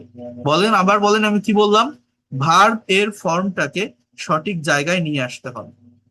ভার্বের ফর্মের সঠিক ব্যবহার আপনাকে করতে হবে। এটা যদি আপনি করতে পারেন, তাহলে আপনি ইংলিশে কথা বলতে পারবেন, ইংলিশে এক্সপার্ট হতে পারবেন। এখন এইটা আপনি কিভাবে করবেন? Verb is the most important part of English language. দেখবেন কি জিনিস, এটাকে বলা হয় কনজুগেশন অফ ভার্ব বা ফর্মস অফ ভার্ব। আমরা ইংলিশে কথা বলতে পারি না, তার প্রধান কারণ হচ্ছে আমরা ভার্বের ফর্ম জানি না। আবারও বলছি, আমরা ইংলিশে কথা বলতে পারি না, তার প্রধান কারণ হচ্ছে আমরা ভার্বের ফর্ম জানি না। এই ইট যে শব্দটা, এটার পাস্ট ফর্ম হচ্ছে এইট। এটা কতজন জানে? অনেক স্টুডেন্ট জানে না, অনেক স্টুডেন্ট জানে না। এবার আমিও আপনাদের একদম রিয়েল লাইফ থেকে আমি বলছি। আমার একটা রিলেটিভস পাবলিক ইউনিভার্সিটিতে পড়ে, ম্যানেজমেন্ট ডিপার্টমেন্টের ফার্স্ট বয়, তার সিজিপিএ 3.86। ওই তাদের ডিপার্টমেন্টের ভিতর সে ফার্স্ট বয়। আমি তাকে বলেছিলাম যে সে ভাত খেয়েছিল, ইংরেজি কি বলতো? সে ভাত খেয়েছিল এই কথাটা ইংরেজি কি সে বলতে পারেনি। সে বলছে he eaten rice, he did eat rice, he was eat rice. Even আপনারাও এখানে অনেকে এইটাই বলবেন, মানে ইট মানে তো খাওয়া। এই ইট শব্দের যে একটা পাস্ট ফর্ম আছে ATE, এইট, এইটা 80% স্টুডেন্ট জানে না। তাহলে আপনি কিভাবে ইংলিশে কথা বলবেন? ইংলিশে কথা বলতে গেলে আপনার সময়ের পরিবর্তন করতে হবে, আর সময়ের পরিবর্তন মানে ভার্বের ফর্মের পরিবর্তন করতে হয়, নাথিং এলস, আর কিছু না। এর পাস্ট পার্টিসিপল হচ্ছে ইটেন, এর প্রেজেন্ট পার্টিসিপল হচ্ছে ইটিং, এর থার্ড পারসন হচ্ছে ইটস। আমাদের গতানুগতিক যে গ্রামার বইগুলো আছে, ভার্বের ফর্ম বা কনজুগেশন অফ ভার্ব থাকে তিনটি, V1, V2, V3, present, past, past participle. But ভার্বের টোটাল ফর্ম হচ্ছে পাঁচটি, বাকি দুইটা ফর্ম দেওয়া থাকে না। এর কারণ হচ্ছে এটা মনে করা হয় যে টেন্স শেখার সঙ্গে সঙ্গে ওই দুইটা ফর্ম শেখা হয়ে যায়। বাট ভার্বের V4 নামের একটা ফর্ম আছে যেটাকে কন্টিনিউয়াস বা প্রোগ্রেসিভ ফর্ম বলে, V5 নামের একটা ফর্ম আছে যেটাকে থার্ড পারসন ফর্ম বলে। এটা মূলত প্রেজেন্ট ইনডিফিনিট টেন্সে subject third person singular number হলে এই ফর্মটা হয়। এখন এই যে ভার্বটা আমি লিখছি, এই দেখেন, রাইট মানে লেখা, এর পাস্ট ফর্ম কি? রোট। এর পাস্ট পার্টিসিপল কি? রিটেন। এর এর প্রেজেন্ট পার্টিসিপল কি? রাইটিং। কথাটা বোঝেন, রাইটিং। এর থার্ড পারসন কি? রাইটস। তো এই যে ভার্ব গুলো আমি লিখছি, এরকম আমি যদি আপনাকে বলি আপনি কয়টা ভার্বের ফর্ম জানেন? 25টা, 50টা, 100টা? 100টা ভার্বের কি পাস্ট পাস্ট পার্টিসিপল ফর্ম আপনি জানেন? ভেবে দেখেন তো। জানেন না। শত শত ভার্ব আছে যার past form past participle form আপনি জানেন না, ভার্বের অর্থই তো জানেন না। তাহলে আপনি কিভাবে ইংলিশ ল্যাঙ্গুয়েজটা ডেভেলপ করতে পারবেন? আবারও বোঝেন, আমি প্রথমে এই যে পার্টটা দেখিয়েছি না আপনাকে, যে একটা সেন্টেন্স তৈরি করতে গেলে এই স্ট্রাকচারটির প্রয়োজন হয়। এই যে স্ট্রাকচারটা আমি লিখলাম, একটা সেন্টেন্সের স্ট্রাকচার এইটা, সাবজেক্ট ভার্ব দেন এক্সটেনশন, এক্সটেনশনের জায়গায় অবজেক্ট কমপ্লিমেন্ট বা অ্যাডভার্বিয়াল ফ্রেজ বসতে পারে। সাবজেক্টের জায়গায় কি বসে? একটা কাজ যখন করা হয়, একটা কথা যখন বলা হয়, কেউ তো একজন করে, কেউ তো একজন বলে। একটা বাক্যের সাবজেক্ট হয় আই, অথবা উই, অথবা ইউ, অথবা হি, অথবা সি, অথবা রহিম, অথবা করিম, এগুলোই। মানে কি দেখেন, সাবজেক্ট কিন্তু একটা সার্কেলের ভিতর থাকে, সাবজেক্ট একটা নির্দিষ্ট সার্কেলের ভিতর থাকে। সাবজেক্টের পরেই আপনাকে ইউজ করতে হবে ভার্ব। আর সাবজেক্টের পরে আপনি যদি ভার্বের ব্যবহারটা করতে পারেন, এক্সটেনশন বা বাকি অংশটা কি হয়? অটোমেটিক্যালি চলে আসে। এক্সটেনশন বা বাকি যে অংশটা আছে সেটা অটোমেটিক্যালি চলে আসে। তাহলে আপনার জানতে হবে কি? ভার্ব। যারা ইংলিশে দুর্বল, যারা মনে করেন আমার ভোকাবুলারি সম্পর্কে ক্লিয়ার কনসেপ্ট নেই, আমার খুব বেশি ভোকাবুলারি জানা নেই, মনে রাখবেন ভোকাবুলারি বলতে মূলত এই ভার্বের ভোকাবুলারি পড়তে হয়। যার যত বেশি ভার্ব রিলেটেড ওয়ার্ড সম্পর্কে কনসেপ্ট থাকে, সে তত দ্রুত ইংলিশ ডেভেলপ করতে পারে। অর্থাৎ ভার্বের অর্থ জানতে হবে, ইভেন ভার্বের ফর্ম জানতে হবে, কনজুগেশন অফ ভার্ব। এইটা যদি আপনি জানতে সক্ষম হন, whatever you think in Bangla, you will be able to speak in English. Spoken English এইটাই। এই কারণে আপনি ইংলিশে কথা বলতে পারেন না। কোন কারণে বলেন তো? আপনি একটা কথাকে, আপনি যখন ইংলিশে কনভারসেশন করবেন, কমিউনিকেশন করবেন, স্পিকিং করবেন, একটা স্টেবল টাইমের উপর কথাকে রেখে আপনি এগোতে পারবেন না। আপনাকে সময়ের পরিবর্তন করতে হবে, একটা কথাকে বিভিন্ন টাইমে বলতে হবে, সেই টাইম অনুযায়ী ভার্বের বিভিন্ন ফর্ম ইউজ করতে হয়। এই যে ভার্বের বিভিন্ন ফর্ম ভিন্ন টাইম অনুযায়ী ব্যবহার করতে হয়, এইটা আপনি ইনস্ট্যান্টলি করতে পারেন না বলেই ইংলিশে কথা বলতে পারেন না। এইটা যে যেদিন করতে সক্ষম হবে, সে সেদিন থেকে ইংলিশ এক্সপার্ট হতে পারবে। আমার কাছে, এই দেখেন, আমার এখানে এটা আমার লেখা একটা বই। আহ আমার এই বইটাতে দেখেন, আমি ভার্বের একটা আলাদা চ্যাপ্টার আছে, কনজুগেশন অফ ভার্ব যেটাকে বলা হয়। Try to understand here. এই দেখেন, চ্যাপ্টার 8, কনজুগেশন অফ ভার্ব। এই ভার্ব গুলো আবার দুই ভাবে হয়। একটা হচ্ছে রেগুলার বা উইক ভার্ব, অর্থাৎ যে ভার্বের দুইটা বা তিনটা ফর্ম সেম থাকে তাকে রেগুলার বা উইক ভার্ব বলে। আরেকটা হচ্ছে ইরেগুলার বা স্ট্রং ভার্ব, যে ভার্বের দুইটা বা তিনটা ফর্ম ডিফারেন্ট তাকে ইরেগুলার বা স্ট্রং ভার্ব বলে। আমার এই বইটাতে জাস্ট এই ভার্বের চ্যাপ্টারে টোটাল ভার্বস আছে, 200টি ভার্ব। এই 200টি ভার্ব হচ্ছে বাছাইকৃত সব থেকে মোস্ট ইম্পর্টেন্ট ভার্ব, যে ভার্ব গুলো আমরা আমাদের ডে টু ডে লাইফের বিভিন্ন কনভারসেশন বা স্পিকিং এ ব্যবহার করে থাকি বাংলায়। কিন্তু ইংলিশে প্রপার কনসেপ্ট না থাকার কারণে, ওয়ার্ড মিনিং না জানার কারণে, ভার্বের ফর্ম না জানার কারণে, past form, past participle form, আমরা ইংলিশে কথা বলতে পারি না। আপনার ল্যাক এই একটা জায়গাতেই, আর কোনো কিছুই না। এইটা যে করতে সক্ষম হবেন, আমি আবারও বলছি, সে ইংলিশে এক্সপার্ট হতে পারবেন। আমার কথাটা বোঝেন। টেন্স মূলত কি? আমি আবারও বলছি, যারা ভোকাবুলারিতে দুর্বল, ভোকাবুলারি বলতে ভার্ব জানতে হয়। যার যত বেশি ভার্ব সম্পর্কে কনসেপ্ট থাকে, ভার্ব রিলেটেড ভোকাবুলারি জানা থাকে, সে তত দ্রুত ল্যাঙ্গুয়েজ ডেভেলপ করতে পারে। অনেকেই ভোকাবুলারির ভয় বা দুর্বলতার কারণে মনে করেন যে আমি তো ভালো ওয়ার্ড জানি না, আমি কিভাবে শিখবো।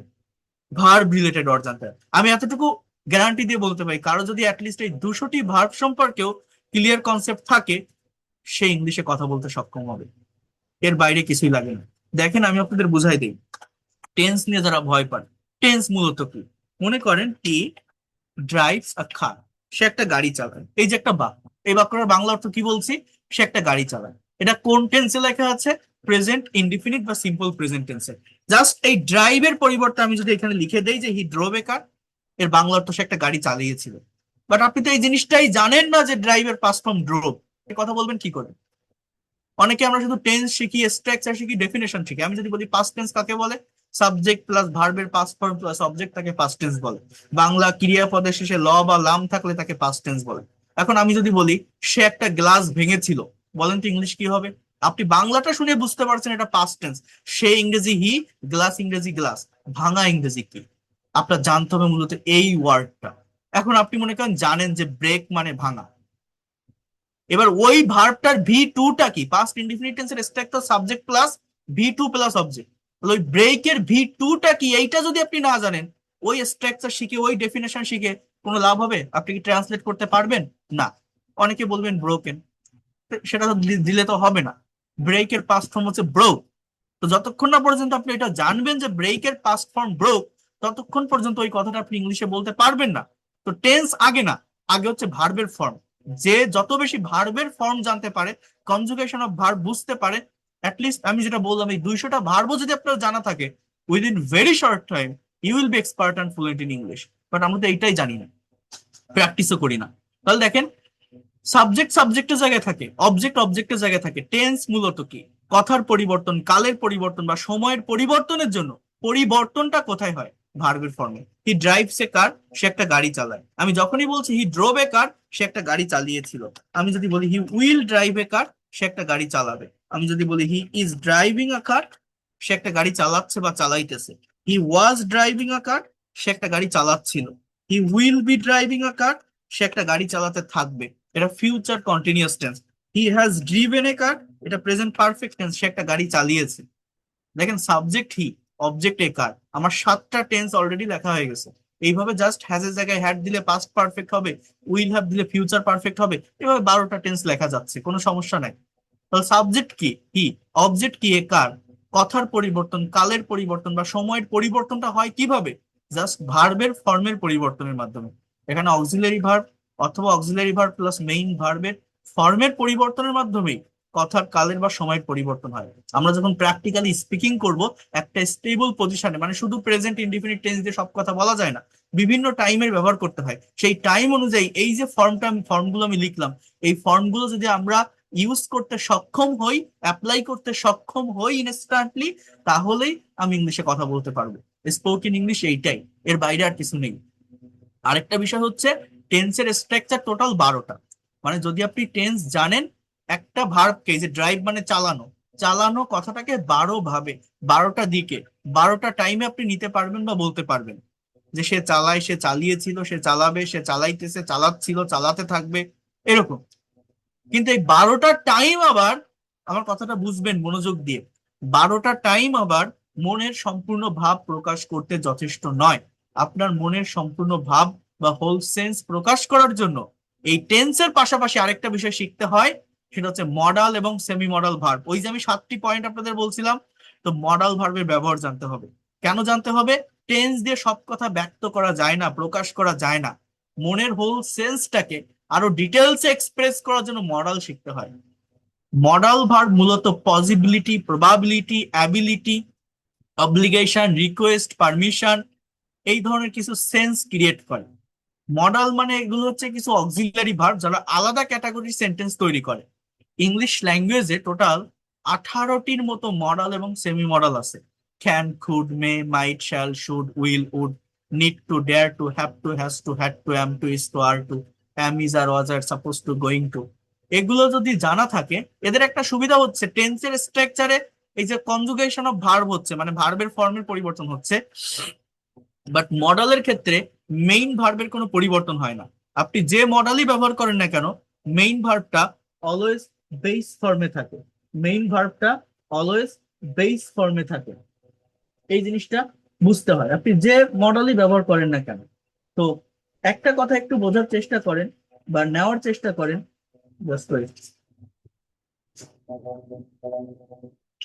একটা কথা একটু বোঝার চেষ্টা করেন বা নেওয়ার চেষ্টা করেন। আমি এই পর্যন্ত টেন্স দিয়ে 7টি সেন্টেন্স করলাম, মানে ড্রাইভ মানে চালানো, চালানো কথাটাকে 7 ভাবে 7টা টাইমে নিলাম। এবার আমি যদি বলি হি ক্যান ড্রাইভ আ কার, এর বাংলা অর্থ কি? সে গাড়ি চালাতে পারে। He could drive a car, সে গাড়ি চালাতে পারতো। অর্থাৎ আপনাকে বুঝতে হবে, আমি যদি আপনাকে বলি সে গাড়ি চালাইতো, এই কথাটা আপনি কোন টেন্স দিয়ে বলবেন? পাস্ট টেন্স মনে হচ্ছে? হি ড্রোভ মানে সে গাড়ি চালিয়েছিল, এটা পাস্ট টেন্স, বাট সে গাড়ি চালাতো। এটা বলার জন্য আপনার মডালের ব্যবহারটা জানতে হবে। টেন্স দিয়ে সব কথা প্রকাশ করা যায় না। টেন্স দিয়ে জাস্ট 12টা সেন্স প্রকাশ করা যায়।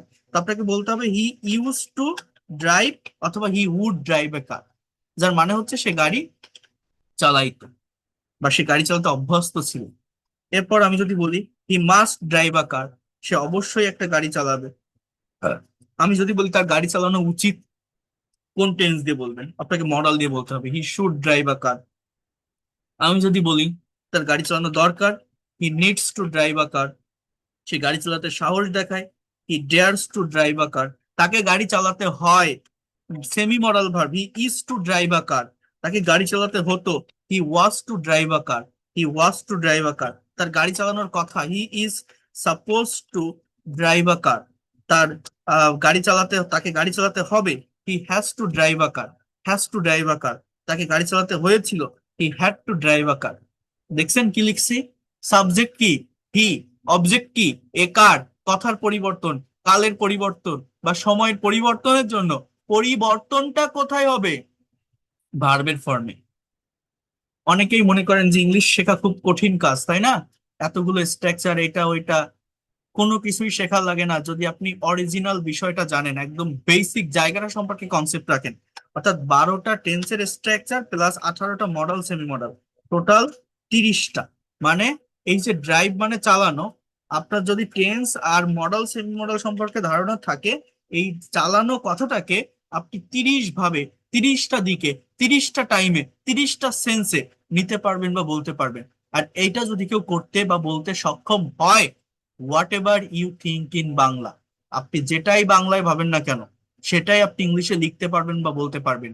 You will be able to speak in English. আমি আবারও বলছি, আমি তো প্রথমে 7টি পয়েন্ট বলছি, আমি 4টি পয়েন্ট স্পেসিফিক করে দিচ্ছি। 1 নম্বর পয়েন্ট হচ্ছে আপনি ভার্বের ফর্ম শেখেন, ফর্মস অফ ভার্ব, যেগুলো মোস্ট ইম্পর্টেন্ট সেগুলো। 1 নম্বর পয়েন্ট। 2 নম্বর পয়েন্ট হচ্ছে আপনি টেন্স শেখেন। 2 নম্বর পয়েন্ট। টেন্স মানে কি? টেন্স মানে তো এই ভার্বের ফর্মেরই চেঞ্জ, আর কিছু না। 3 নম্বর পয়েন্ট হচ্ছে টেন্স দিয়ে মনের সব কথা, টেন্সের স্ট্রাকচার জাস্ট 12টা, এইটা দিয়ে সব কথা আমি যা বলতে চাচ্ছি, যা প্রকাশ করতে চাচ্ছি, যে টাইমে কথা বলতে চাচ্ছি, সবকিছু প্রকাশ করা যায় না। এটাকে আরো ব্রড করার জন্য আমাকে মডাল অ্যান্ড সেমি মডেলের ব্যবহার শিখতে হবে। এটা হচ্ছে 1 নম্বর বিষয়, 3 নম্বর পার্ট। 4 নম্বর পার্ট হচ্ছে আপনাকে প্যাসিভ ভয়েস জানতে হবে। প্যাসিভ ভয়েস, এই প্যাসিভটা কেন জানতে হবে আমি সেটা আপনাদেরকে বলি। এই যে বলছি না 12টা টেন্স, 18টা মডেল সেমি মডেল, টোটাল 30টা স্ট্রাকচার হয়।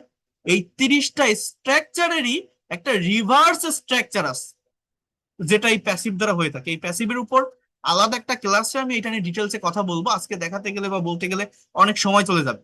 বাট এই পর্যন্ত যে কনসেপ্ট দিলাম, যতটুকু ধারণা দিলাম, আপনারা ধৈর্য নিয়ে এই যতটুকু আমার কথা শুনলেন বা ক্লাস করলেন, আমি এরপর একটা প্র্যাকটিক্যাল প্রেজেন্টেশন দেখাবো এখন। আপনারা কি কোনো ধরনের আইডিয়া বা কনসেপ্ট পেয়েছেন? আমাকে একটু বলেন। যে স্পোকেন ইংলিশটা কি আমি কি বোঝাতে পারছি? আমরা কেন ইংলিশে কথা বলতে পারি না? আমাদের প্রবলেমটা মূলত কোথায় হয়? স্যার চমৎকার। আমার স্যার সত্যি চমৎকার ক্লাস আপনার। খেরা ভাই খেরা অনেক সুন্দর। আলহামদুলিল্লাহ ভালো ক্লাস করছে দেখেন, আমি বলি, আমি, হ্যাঁ, কেমন কেমন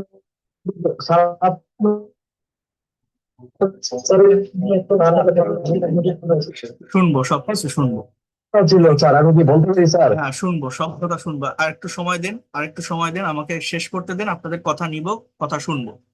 দেখেন, আপনারা অনেক টিচারের কাছে ক্লাস করছেন, আজকে আমার কাছে লাইভ ক্লাস করছেন, কালকে হয়তো ফেসবুক পেজে একটা ক্লাস ভেসে উঠবে, পরের দিন হয়তো ইউটিউব চ্যানেলে কোন একটা টিচারের ক্লাস দেখবেন।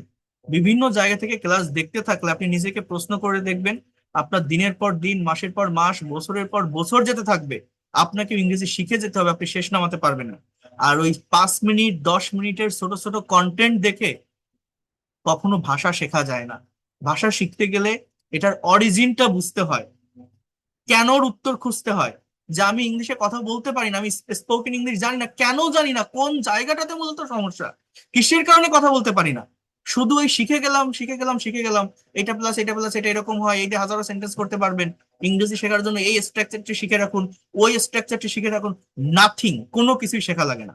এই যে আমি যেটা দেখালাম, যে 12টা টেন্স, 18টা মডাল, সেমি মডাল আর ভার্বের ফর্ম, এইগুলো শিখে আপনি সেন্টেন্স তৈরি করা শেখেন। এই সেন্টেন্স গুলোকে ড্রিল করতে হয়। ড্রিল মানে বোঝেন? Negative interrogative, negative interrogative, double US, word যুক্ত ইন্ট্রোগেটিভ, এইটা করলে ফ্লুয়েন্সি এসে যায়। আর ওই ড্রিল প্র্যাকটিস করে ফ্লুয়েন্সি নিয়ে আসতে পারলে, এক ক্লাসে কতগুলো দেখাবো, সব দেখানো তো আর সম্ভব না। ওই ড্রিল প্র্যাকটিস করে ফ্লুয়েন্সি নিয়ে আসতে পারলে ওইটাকে আমি আমার স্টুডেন্টদেরকে কনভারসেশন বা স্পিকিং অ্যাপ্লাই করানো দেখাই। আপনারাও পারবেন। ইংলিশ ল্যাঙ্গুয়েজ কঠিন না, অনেকেই যারা একদম নতুন আমাকে দেখছেন, ক্লাসগুলো ধৈর্য ধরে করেন, অনেক কিছু শিখতে পারবেন। কারণ আমি যাদেরকে শেখাই অনেক পরিশ্রম করে শেখাই। আমি একটা পার্মানেন্ট জায়গায় আছি, আমি একটা জবের ভিতর আছি, আমি আমার ফ্রি টাইম বা লেইজার টাইমে এই ক্লাসগুলো নিয়ে থাকি। আমি এখানে ফুল টাইম দিতে পারি না, বাট আমি এই ল্যাঙ্গুয়েজটা জানি, আমি পারি। আমি ইংলিশের অনার্স মাস্টার্স পাবলিক ইউনিভার্সিটি থেকে কমপ্লিট করছি, আমি সেলটা দিয়েছি, আমি আইএলটিএস কমপ্লিট করছি। আমি এই যে সমগ্র বিষয়টা, ল্যাঙ্গুয়েজের যে প্রসেসটা, এইটা আমি আপনার হাতে ধরাই দিব, আপনি নিতে পারবেন, এই ফ্রি ক্লাসগুলো থেকেই নিতে পারবেন। কঠিন না, যদি আপনি ধৈর্য রাখতে পারেন এবং ধারাবাহিকভাবে এগোতে পারেন। কারণ আমি একটু কথা বেশি বলি, কারণ আমাকে একটু ডিটেলসে বোঝাতে হয়। ওই ছোটখাটো রুলস আর স্ট্রাকচার দিয়ে আমি ভাষা শেখাতে পারি না। আমি যা আপনাদেরকে দেখাচ্ছি, এগুলো সবই প্র্যাকটিক্যাল স্পিকিং বা রাইটিং আমি অ্যাপ্লাই করে দেখাবো। আপনারা অনেক বড় বড় প্রতিষ্ঠানে যেতে পারেন, নাম করা টিচারের কাছে ক্লাস করতে পারেন, lakh lakh subscriber follower, but সেই ক্লাসগুলো করে আসবেন। আর যদি সত্যিকার অর্থে মনে প্রাণে ইংরেজি শেখার ইচ্ছা থাকে, আমাকে যদি পজিটিভ মাইন্ডে নিতে পারেন, এই ক্লাসগুলো করে যাবেন। যদি বেটার কিছু না পান, তখন আপনি আমাকে বলবেন। আমি যদি এখানে ফুল টাইম দিতে পারতাম, আমার অফলাইনে কোনো কোচিং সেন্টার বা প্রতিষ্ঠানও নেই, বাট আমার কাছে কোর্স করে মাদারীপুর আমার স্টুডেন্ট কোচিং সেন্টার দিয়েছে। আহ, মইনুল নাম, আমার এখনো মনে আছে। তার প্রথম ব্যাচে 13 জন স্টুডেন্ট হয়েছিল। আমাকে বলছে, স্যার আপনার কাছে ক্লাস করে আমার পরবর্তী ব্যাচে 57 জন স্টুডেন্ট হয়েছে। আমার লেখা এই যে বইটা, এই বইটা সে অনেকগুলো কপি অর্ডার দেয় বারবার, একবার 47টা, একবার 45টা, এরকম নিছে। তো আমার কাছে কোর্স করে সিলেটে একজন প্রতিষ্ঠান দিয়েছে, চিটাগাং এ আছে আমার স্টুডেন্ট। কারণ আমি সেভাবেই শেখাই যাতে করে সে ইংলিশে মাস্টার্স হতে পারে, ল্যাঙ্গুয়েজটাকে ধরে রাখতে পারে নিজের অ্যাসেট বা সম্পদ হিসাবে, নেক্সট জেনারেশনকে আপনি যাতে শেখাতে পারেন, আমি সেভাবে এটা ডেভেলপ করাই। বাট এটা সবাই নিতে পারে না, সবার ধৈর্য থাকে না। এটা হচ্ছে মেইন কথা, যেটা সত্যি সেটাই।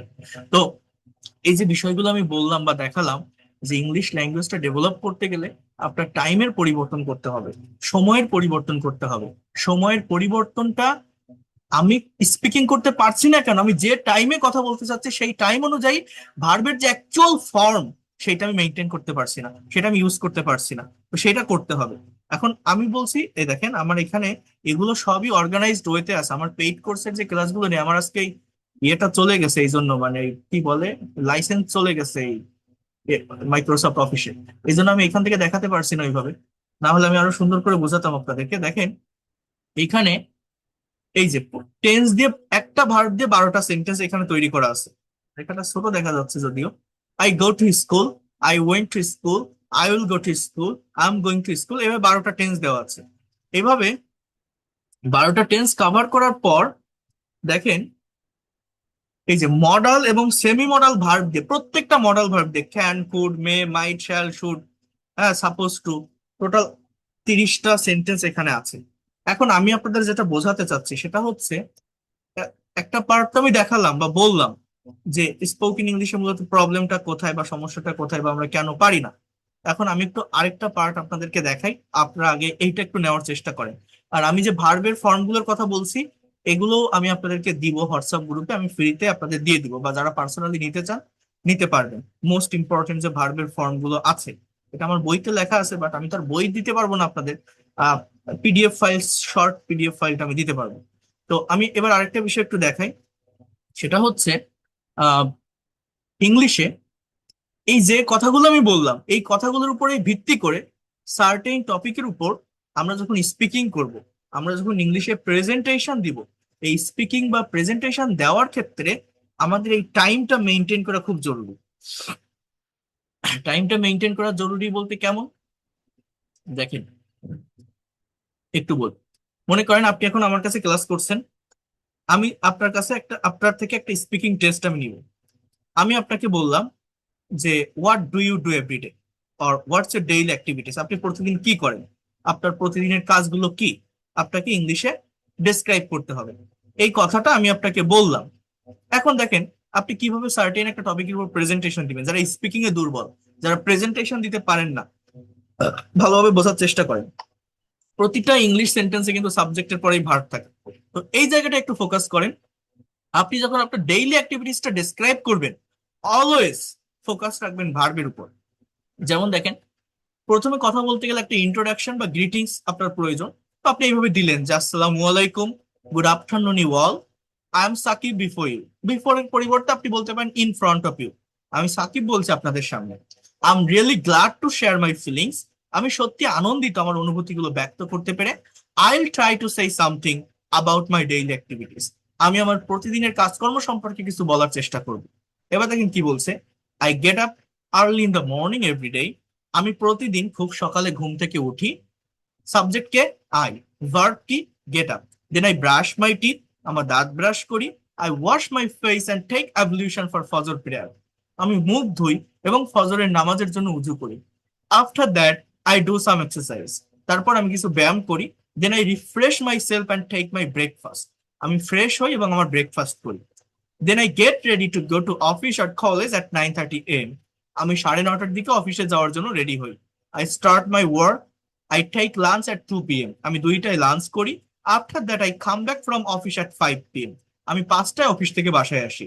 দেন I spend some time with my family, I learn English for 1 hour, I take my dinner at 10 PM, আমি 10টার দিকে আমার ডিনার করি। Then I go to bed for sleeping at 11 PM, that's all about my daily activities, thanks for patience hearing. So এই যে sentence গুলো আপনারা দেখলেন, এগুলো সবই প্রেজেন্ট সিম্পল বা প্রেজেন্ট ইনডিফিনিট টেন্সে লেখা। কারণ কি, সাবজেক্টের পরে যে ভার্বটা আছে প্রত্যেকটা ভার্ব প্রেজেন্ট ফর্মে আছে। গেট আপ, ওয়াশ, টেক, মানে একটা কাজ কেউ অ্যাজ ইউজুয়াল করে, রেগুলার ওয়েতে করে, প্রতিদিন করে, রেগুলার কোন একটা কাজ হয় এরকম। আমার কথাটা বোঝেন কিন্তু। কিন্তু আমি আপনাদের কি বললাম, এরকম সার্টেইন একটা টপিকের, সার্টেইন একটা টাইমের উপর কথা বলে স্পিকিং করে এগোনো যায় না। কথা বলতে গেলে মিক্সড টাইমিং বুঝতে হয়। আমি আজকে দুপুরে, গতকাল আমার পেইড বেসের স্টুডেন্টদের একটা ক্লাস নিয়েছিলাম, যে সব টেন্সকে মেনটেন করে কিভাবে আপনি সার্টেন টপিকের উপর স্পিকিং করতে পারেন বা প্রেজেন্টেশন দিতে পারেন। আমার ইউটিউব চ্যানেলে আজকে দুপুরের দিকে আমি ওই ক্লাসটা আপলোড করেছি, আপনারা যদি পারেন ক্লাসটা একটু দেখে আসবেন। ক্লাসগুলো পেইড কোর্সের স্টুডেন্টদের জন্য থাকে, এবং এবং স্টুডেন্টরা ইনস্ট্যান্টলি সেখানে প্র্যাকটিস করছে। ইংলিশ শিখতে গেলে অনেকে বলে আপনার ফ্রি ক্লাস আর পেইড কোর্সের পার্থক্য কি, পার্থক্য কি জানেন? এটা হচ্ছে ওয়ান ওয়ে কমিউনিকেশন। এই যে আমি আপনাদের একটু আগে আনমিউট করে দিছিলাম, সবাই কথা বলে উঠছিলেন, প্রপার এনভায়রনমেন্ট থাকে না। পেইড কোর্সে টু ওয়ে কমিউনিকেশন থাকে, প্রতিটা স্টুডেন্ট স্পিকিং করতে পারে, প্রেজেন্টেশন দিতে পারে, তার ভুল হলে তার ভুল আমি ধরাই দিতে পারি। এই ছাড়া কোনো পার্থক্য নেই। এখানে আমি যে এফোর্ট দেই ওইখানেও সেই এফোর্ট দেই। আমার গতকাল রাতে পেইড ব্যাচ 80তম পেইড ব্যাচের যে ক্লাসটি আমি নিয়েছিলাম, সেটির রেকর্ড আমি আপনাদের একটু পরে দিয়ে দিব। দিলে আপনারা বুঝবেন এই যে এতক্ষণ যে আলোচনাগুলো আমি করলাম যে টাইমের পরিবর্তন, এই টাইমের পরিবর্তন করে বিভিন্ন টেন্স ইউজ করে বিভিন্ন টেন্সকে প্র্যাকটিক্যালি কিভাবে প্রেজেন্টেশনে অ্যাপ্লাই করা যায় আমি আপনাদেরকে দেখাবো। তো যাই হোক, তার আগে আমরা এটা নিয়ে একটু কথা বলি। এইখানে একটা মানুষ প্রতিদিন কি করে, আপনি প্রতিদিন কি করেন, আপনার ডেইলি অ্যাক্টিভিটিসটা কি, সেটা এইভাবে আপনি মনে করেন বর্ণনা করলেন। এখানে একজনের একটা স্যাম্পল অ্যান্সার আছে। কিন্তু আমি যদি আপনাকে টাইমটা পরিবর্তন করে দেই, আমি যদি আপনাকে বলি ভাই বা ম্যাডাম, আপনারা তো এখন আমার ক্লাস করছেন, এখন রাত 11:30 বাজে, আপনি আজকে সারাদিন কি করছিলেন, অথবা গতকাল সারাদিন আপনি কি করছিলেন, আপনার কি কাজ ছিল, what did you do today, or what did you do yesterday, what was your yesterday activities, আপনার গতকালকের কাজ কি ছিল, can you describe me in front, can you describe it in front of me, আমার সামনে কি এটা আপনি ডিসক্রাইব করতে পারবেন, গতকাল সারাদিন কি করছিলেন। এবার আপনি কিভাবে কথা বলবেন বলেন। অর্থাৎ এই যে টাইমের পরিবর্তন করলে আপনাকে পরিবর্তনটা কোথায় করতে হবে জানেন, সাবজেক্টে, অবজেক্টে না, ভার্বে। এখন অনেকে পাস্ট টেন্স মানে মনে করে কি ওয়াজ বা ডিড এর ব্যবহার, কিন্তু না, পাস্ট ইনডিফিনিট টেন্স মানে মেইন ভার্বের পাস্ট ফর্মের ব্যবহার করতে হয়, প্রিন্সিপাল ভার্বের পাস্ট ফর্মের ব্যবহার করতে হয়, ভার্বের ভি টু, যেটা সম্পর্কে most of the student concept রাখেন। ভার্বের যে ভি 1, এই দেখেন আমি এই জিনিসটা এক মিনিট একটু বুঝাই দিই আপনাদেরকে, প্লিজ। এক মিনিট একটু আমার এই কথাটা একটু বোঝেন, জাস্ট এক মিনিট, একটু টাইম দেন, আমি একটু এই বিষয়টা আপনাদের একটু কনসেপ্টটা ক্লিয়ার করি। দেখেন, এই যে ভার্বগুলো দেখছেন না, এই ভার্বগুলোর, আমার কথাটা একটু বোঝেন, মানে প্রেজেন্ট ফর্ম যেটা, এই প্রেজেন্ট ফর্ম কিন্তু মানে জাস্ট শব্দের অর্থ শিখতে শিখতে বা ভোকাবুলারি শিখতে শিখতে এই প্রেজেন্ট ফর্ম গুলো শেখা হয়ে যায়। যে বিয়ার মানে বহন করা, বিট মানে পরাজিত করা, বিকাম মানে হওয়া, বিফল মানে ঘটা, বিগিন মানে শুরু করা, এগুলো পড়তে পড়তে হয়ে যায়। আর এই যে ভি 3 যেটা এই পাশে যেটা দেখছেন, বর্ন, বিটেন, বিকাম, বিফলেন, বিজ্ঞান, মানে ভার্বের যে পাস্ট পার্টিসিপল ফর্ম আছে, হ্যাঁ, এই ফর্মটাও মোস্ট অফ দ্য স্টুডেন্ট জানে, যারা প্র্যাকটিস করে, যারা পড়ে। কেন জানে জানেন, এই যে ভি 3 এই ফর্ম গুলো পারফেক্ট টেন্স গুলোতে বসে, present perfect, past perfect, future perfect, অথবা এই ভি 3 গুলো কখনো কখনো অ্যাডজেক্টিভ হিসাবেও বসে, অথবা এই ভি 3 ফর্ম গুলো প্যাসিভ ভয়েসের সমস্ত স্ট্রাকচারে বসে। মানে ব্রেক মানে যে ভাঙা, আর এই যে এর আরেকটা ফর্ম আছে ব্রোকেন, এটা সবাই জানে। এই ইট মানে যে খাওয়া, এটার আরেকটা ফর্ম আছে ইটেন, এটা সবাই জানে। আমার কথাটা বোঝেন, কথাটা বোঝেন। ড্র মানে যে আঁকা, আর এটা আরেকটা ফর্ম আছে ড্রন, এটা সবাই জানে। কিন্তু এর যে ভিতরে একটা ফর্ম আছে ড্রিউ, এই যে ব্রিং এর ভিতরে একটা ফর্ম আছে ব্রট, বা ব্রেকের ভিতরে একটা ফর্ম আছে ব্রো, এই ফর্মটা অনেকেই জানে না। এইগুলো হচ্ছে পাস্ট ফর্ম, মানে এই যে ভি 2 যেটা, এর কারণ হচ্ছে এই ভি 2 ফর্মটা অনলি পাস্ট ইনডিফিনিট টেন্সেই বসে থাকে, অন্য কোনো টেন্সে না। কিন্তু এই পাস্ট ইনডিফিনিট টেন্সের ব্যবহার আবার অনেক বেশি প্র্যাকটিক্যাল ইংলিশে। আমি কি বলছি আমার কথাটা বোঝেন। ভি 1 এটা শব্দ শিখতে শিখতে হয়ে যায়, ভি 3 এটার ব্যবহার অনেক বেশি প্যাসিভ ভয়েসে, পারফেক্ট টেন্স গুলোতে, অ্যাডজেক্টিভ হিসাবে। কিন্তু এই যে ভি 2 যেটা, এটা জাস্ট পাস্ট ইনডিফিনিট টেন্সেই বসে, অন্য কোথাও না। এই জন্য এই ভি 2 সম্পর্কে অনেকে ক্লিয়ার কনসেপ্ট রাখে না। না রাখার কারণে পাস্ট টেন্সে যখন কোনো সেন্টেন্স বলা হয়, কোনো প্রেজেন্টেশন দেওয়া হয়, কোনো কিছু লেখা হয়, ওই ডিড আর ওয়াজের ব্যবহার করে করতে হয়, অনেকে করে, বাট এটা সম্পূর্ণ ভুল। মেইন ভার্বের পাস্ট ফর্ম ইউজ করতে হয়। যেমন আমি আপনাকে এই যে কোশ্চেনটা করলাম, what did you do today, or what was your today's activities, can you describe it in front of me, বলতে পারবেন। দেখেন আপনাকে পরিবর্তনটা কোথায় করতে হবে।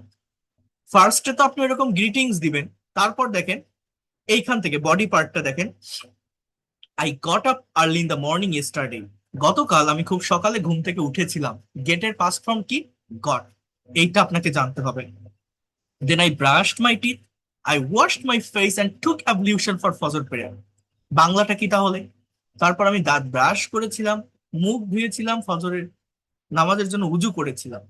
After that I did some exercise, আমি কিছু ব্যায়াম করেছিলাম। Then I refreshed my self and took my breakfast, আমি ফ্রেশ হয়েছিলাম এবং আমার ব্রেকফাস্ট করেছিলাম। Then I got ready to go to office at 9:30 AM, আমি 9:30টার দিকে অফিসে যাওয়ার জন্য রেডি হয়েছিলাম, বাংলাটা বুঝবেন কিন্তু। Then I started my work,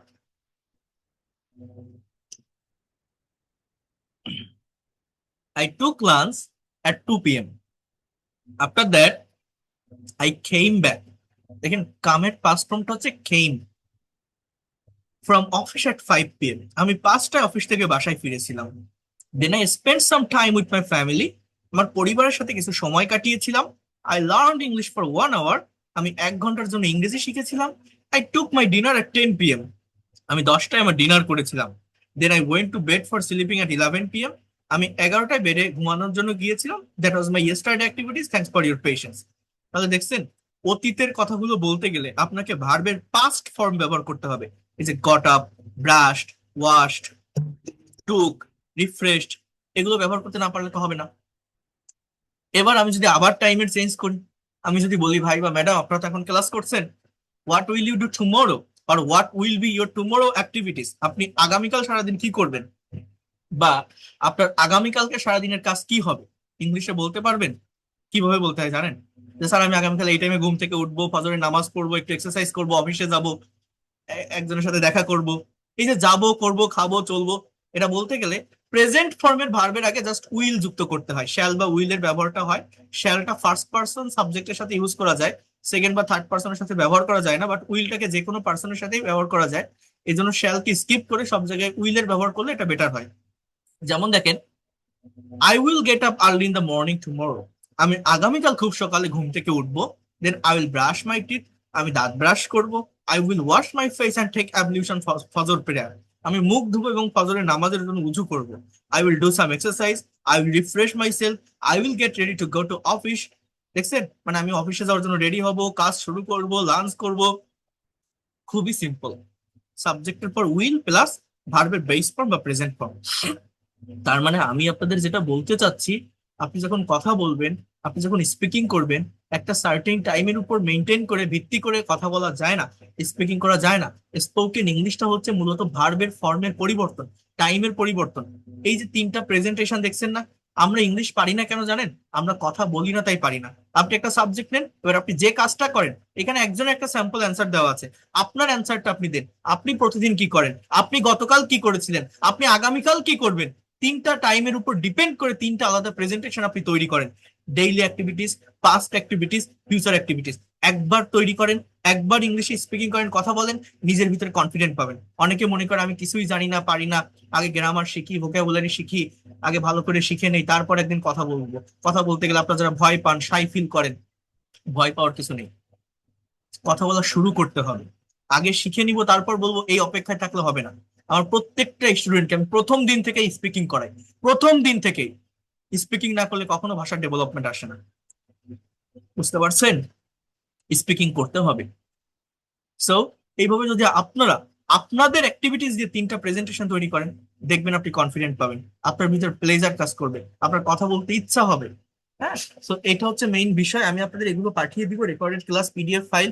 একদিনে আর কত বেশি আলোচনা করা যায় বলেন? 11টা 44 বেজে গেছে অলরেডি। আপনারা অনেক রাত পর্যন্ত অপেক্ষা করছেন, আমার সাথে ধৈর্য ধরে ক্লাস করছেন। এখন আমি বলি ভার্বের ফর্মের কথা। আচ্ছা, অনেকে কোর্স এবং বই সম্পর্কে জানতে চাচ্ছেন। এটা আমার লেখা যে বইটা আছে, এটা হচ্ছে সারা বাংলাদেশ থেকে আপনারা অর্ডার করতে পারবেন। কুরিয়ারের মাধ্যমে বই হাতে পেয়ে ডেলিভারি ম্যানকে টাকা দিতে পারবেন। এটার প্রাইস হচ্ছে 500 টাকা। এটা ডেলিভারি চার্জ সারা বাংলাদেশে 120 টাকা, টোটাল 620 টাকায় বই হাতে পেয়ে ডেলিভারি ম্যানকে পরিশোধ করতে পারবেন, বইটি রিসিভ করতে পারবেন। এটা অনেক প্রিমিয়াম কোয়ালিটির একটি বই। এটা আমার অনেক সাধনার ফল। এটা complete course of English, grammar, pronunciation, spoken, writing, vocabulary, এই বইটাতে সবকিছুই আছে, বেসিক থেকে শুরু করে। 400 পৃষ্ঠা, প্রায় 400 পৃষ্ঠার একটা বই। এটা যে কেউ চাইলে নিতে পারবেন। এই বইটাতে বেসিক গ্রামার তো আছে, টেন্সের ব্যবহার আছে, ভোকাবুলারি আছে, মডালের ব্যবহার আছে, সেমি মডালের ব্যবহার আছে, অ্যাডভান্স কিছু গ্রামাটিক্যাল টপিক আছে যেগুলো মেইনলি স্পোকেন ইংলিশে দরকার। এছাড়া এই বইটাতে 100+ মোস্ট ইফেক্টিভ স্পোকেন রুলস আছে, যেগুলো প্র্যাকটিস করলে দ্রুত স্পিকিং করা সম্ভব। এই বইটাতে 100+ IELTS speaking cue card topic আছে, যেগুলোর উপর ভিত্তি করে আপনি স্পিকিং প্র্যাকটিস করতে পারবেন। 100+ English to English conversation and Bangla to English conversation আছে। এই বইটাতে 10+ রিডিং স্টোরি আছে। অলওয়েজ আই মিন এই বইটা হচ্ছে আমি প্র্যাকটিক্যালি তৈরি করেছি, গতানুগতিক ধারার সব বই থেকে একটু বাইরে এসে এটা তৈরি করা। এটা আমার ক্লাসগুলো করেন আপনারা বুঝতে পারবেন। রাইটিং এর পার্টে mail writing, letter writing, paragraph writing, composition writing, CV writing, completing story writing, report writing, এগুলো সবকিছু পাবেন। এটা কমপ্লিট আর কি প্যাকেজ আর কি এই বইটা। প্রাইসটা একটু বেশি যদিও, কারণ এটা অনেক বড় একটা বই এবং এটা খুবই প্রিমিয়াম কোয়ালিটির একটা বই, আমি আপনাদের এটা বলতে পারি। আমি যা যা দেখাচ্ছি, যে বিষয়গুলো আজকে পড়ালাম, এগুলো সবই, এই যে প্রেজেন্টেশন গুলো আমার ওই বইটাতে লেখা আছে, দেওয়া আছে। কিভাবে আপনি স্পিকিং করবেন, কিভাবে শুরু করবেন, কিভাবে শেষ করবেন, প্রেজেন্টেশন কিভাবে দিবেন, ভার্বের ফর্মের পরিবর্তন কিভাবে করবেন, এগুলো সবই আছে। এবার আমি বলি, যারা কোর্স সম্পর্কে জানতে চেয়েছেন, সবাই তো আর আসবেন না। পেইড কোর্সের কথা শুনলে অনেকে ভয় পান, ভয় পাওয়ার কিছু নেই, দেখে যান, জেনে যান। আপনাকে যে টাকা দিয়ে ভর্তি হতে হবে এরকম না, আমার কাছে যারা ভর্তি হয় তারা এমনিতেই হয়, কারণ আমি অনেক পরিশ্রম করে পড়াই। ঠিক আছে? আর এই যে ফ্রি ক্লাসগুলো করছেন, এগুলোই আমি একটা কোর্সের মতো করেই নিব, একটা বা দুইটা বা তিনটা ডেমো ক্লাস না। এই ক্লাসগুলোই ধারাবাহিকভাবে করেন, আপনি ডেভেলপমেন্ট পাবেন। বাট পেইড কোর্সের বেনিফিট হচ্ছে সেখানে টু ওয়ে কমিউনিকেশন থাকে, প্রত্যেকটা ব্যাচে 30 জন করে স্টুডেন্ট থাকে। পেইড কোর্সের কোর্স ফি হচ্ছে 2,000 টাকা। ইভেন আমি একসাথেও নেই না, আপনার 1,000 টাকা অ্যাডভান্স করেও ক্লাস শুরু করতে পারবেন। এভাবেও আমি ক্লাসগুলো নিয়ে থাকি। অর্থাৎ আমি একটু বলে দেই, এটা এটা সম্পর্কে জানলে, ধারণা রাখলে যে এতক্ষণ তো দেখলেন কিভাবে ক্লাস নেই, এবার দেখেন যে আমি পেইড কোর্সের ক্লাস কিভাবে নেই, এটা জানলে আপনি এই আইডিয়াটা আপনার ব্রেনে নিয়েও ল্যাঙ্গুয়েজটা ডেভেলপ করতে পারবেন, যে আমার কোর্সের প্ল্যানটা কেমন থাকে। দেখেন, এটা হচ্ছে আমার নতুন যে ব্যাচ, এটা শুরু হবে 8 তারিখ থেকে। আজকে হচ্ছে 1 তারিখ, এপ্রিলের 8 তারিখ থেকে, আমি তো এখানে দেখাতে পারছি না, নতুন ব্যাচের ক্লাস শুরু হবে। ক্লাস টাইম থাকবে রাত 10টায়। 2,000 টাকা কোর্স ফি, 3 মাসের কোর্স। এই কোর্সটা কিন্তু আমি আবারও বলছি, যে কোনো বয়সের যে কেউ করতে পারবেন। আমি কিন্তু একদম শুরুতেই বলে নিয়েছি, আমার পেইড কোর্স এবং ফ্রি কোর্স দুটোই থাকে। সো এই কোর্সটা যে কেউ করতে পারবেন। আমার যে নতুন ব্যাচ 8 তারিখ থেকে শুরু হবে, সেটা হচ্ছে 81তম ব্যাচ। আপনি স্টুডেন্ট হন, house wife, teacher, officer, job holder, freelancer বা ইমিগ্রান্ট, যে কোনো বয়সে যে কেউ করতে পারবেন। প্র্যাকটিক্যাল ওয়েতে basic grammar, spoken English, writing, conversation, translation, even যারা আইএলটিএস এর প্রিপারেশন নিচ্ছেন, তাদের জন্য অনেক ইফেক্টিভ হবে এই ক্লাসগুলো। কোর্সটা হচ্ছে প্রতিটা ব্যাচে 30 জন করে স্টুডেন্ট থাকবে। প্রত্যেকটা ব্যাচ এই রাতে হয়, যাতে করে স্টুডেন্ট, চাকরিজীবী বা অন্য পেশার মানুষেরা সময় বের করে ক্লাসগুলো করতে পারেন। এইভাবে স্ক্রিন শেয়ার করে ক্লাসগুলো নিয়ে থাকি ওয়ার্ড বা পাওয়ার পয়েন্ট স্লাইডের মাধ্যমে। প্রতিটা ক্লাস শেষে আপনি recorded class plus PDF file পাবেন, অর্থাৎ কেউ যদি কোনো ক্লাস মিস করে দেখে নিতে পারবে। আবার একদম বেসিক থেকে শুরু করব, যাতে করে একটা স্টুডেন্ট যত দুর্বল থাকুক না কেন, সে শিখতে পারবে এবং অ্যাডভান্স লেভেল পর্যন্ত নিয়ে যাব। এখানে টোটাল 70টা ক্লাস, আমার পেইড কোর্সের টোটাল ক্লাস হচ্ছে 70টা, হিউজ। এটা কোনো জায়গায় কোনো টিচার আপনাকে এত ক্লাস দিবে না।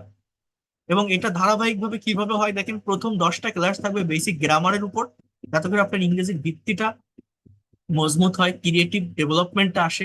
প্র্যাকটিক্যাল কিছু গ্রামাটিক্যাল ক্লাস আমি নিব। 30টা ক্লাস থাকবে স্পোকেন ইংলিশের উপর ধারাবাহিকভাবে, এই যে যেগুলো বললাম, tense, modal, semi modal, passive voice, এগুলোর উপর ডিটেলস ক্লাস থাকবে।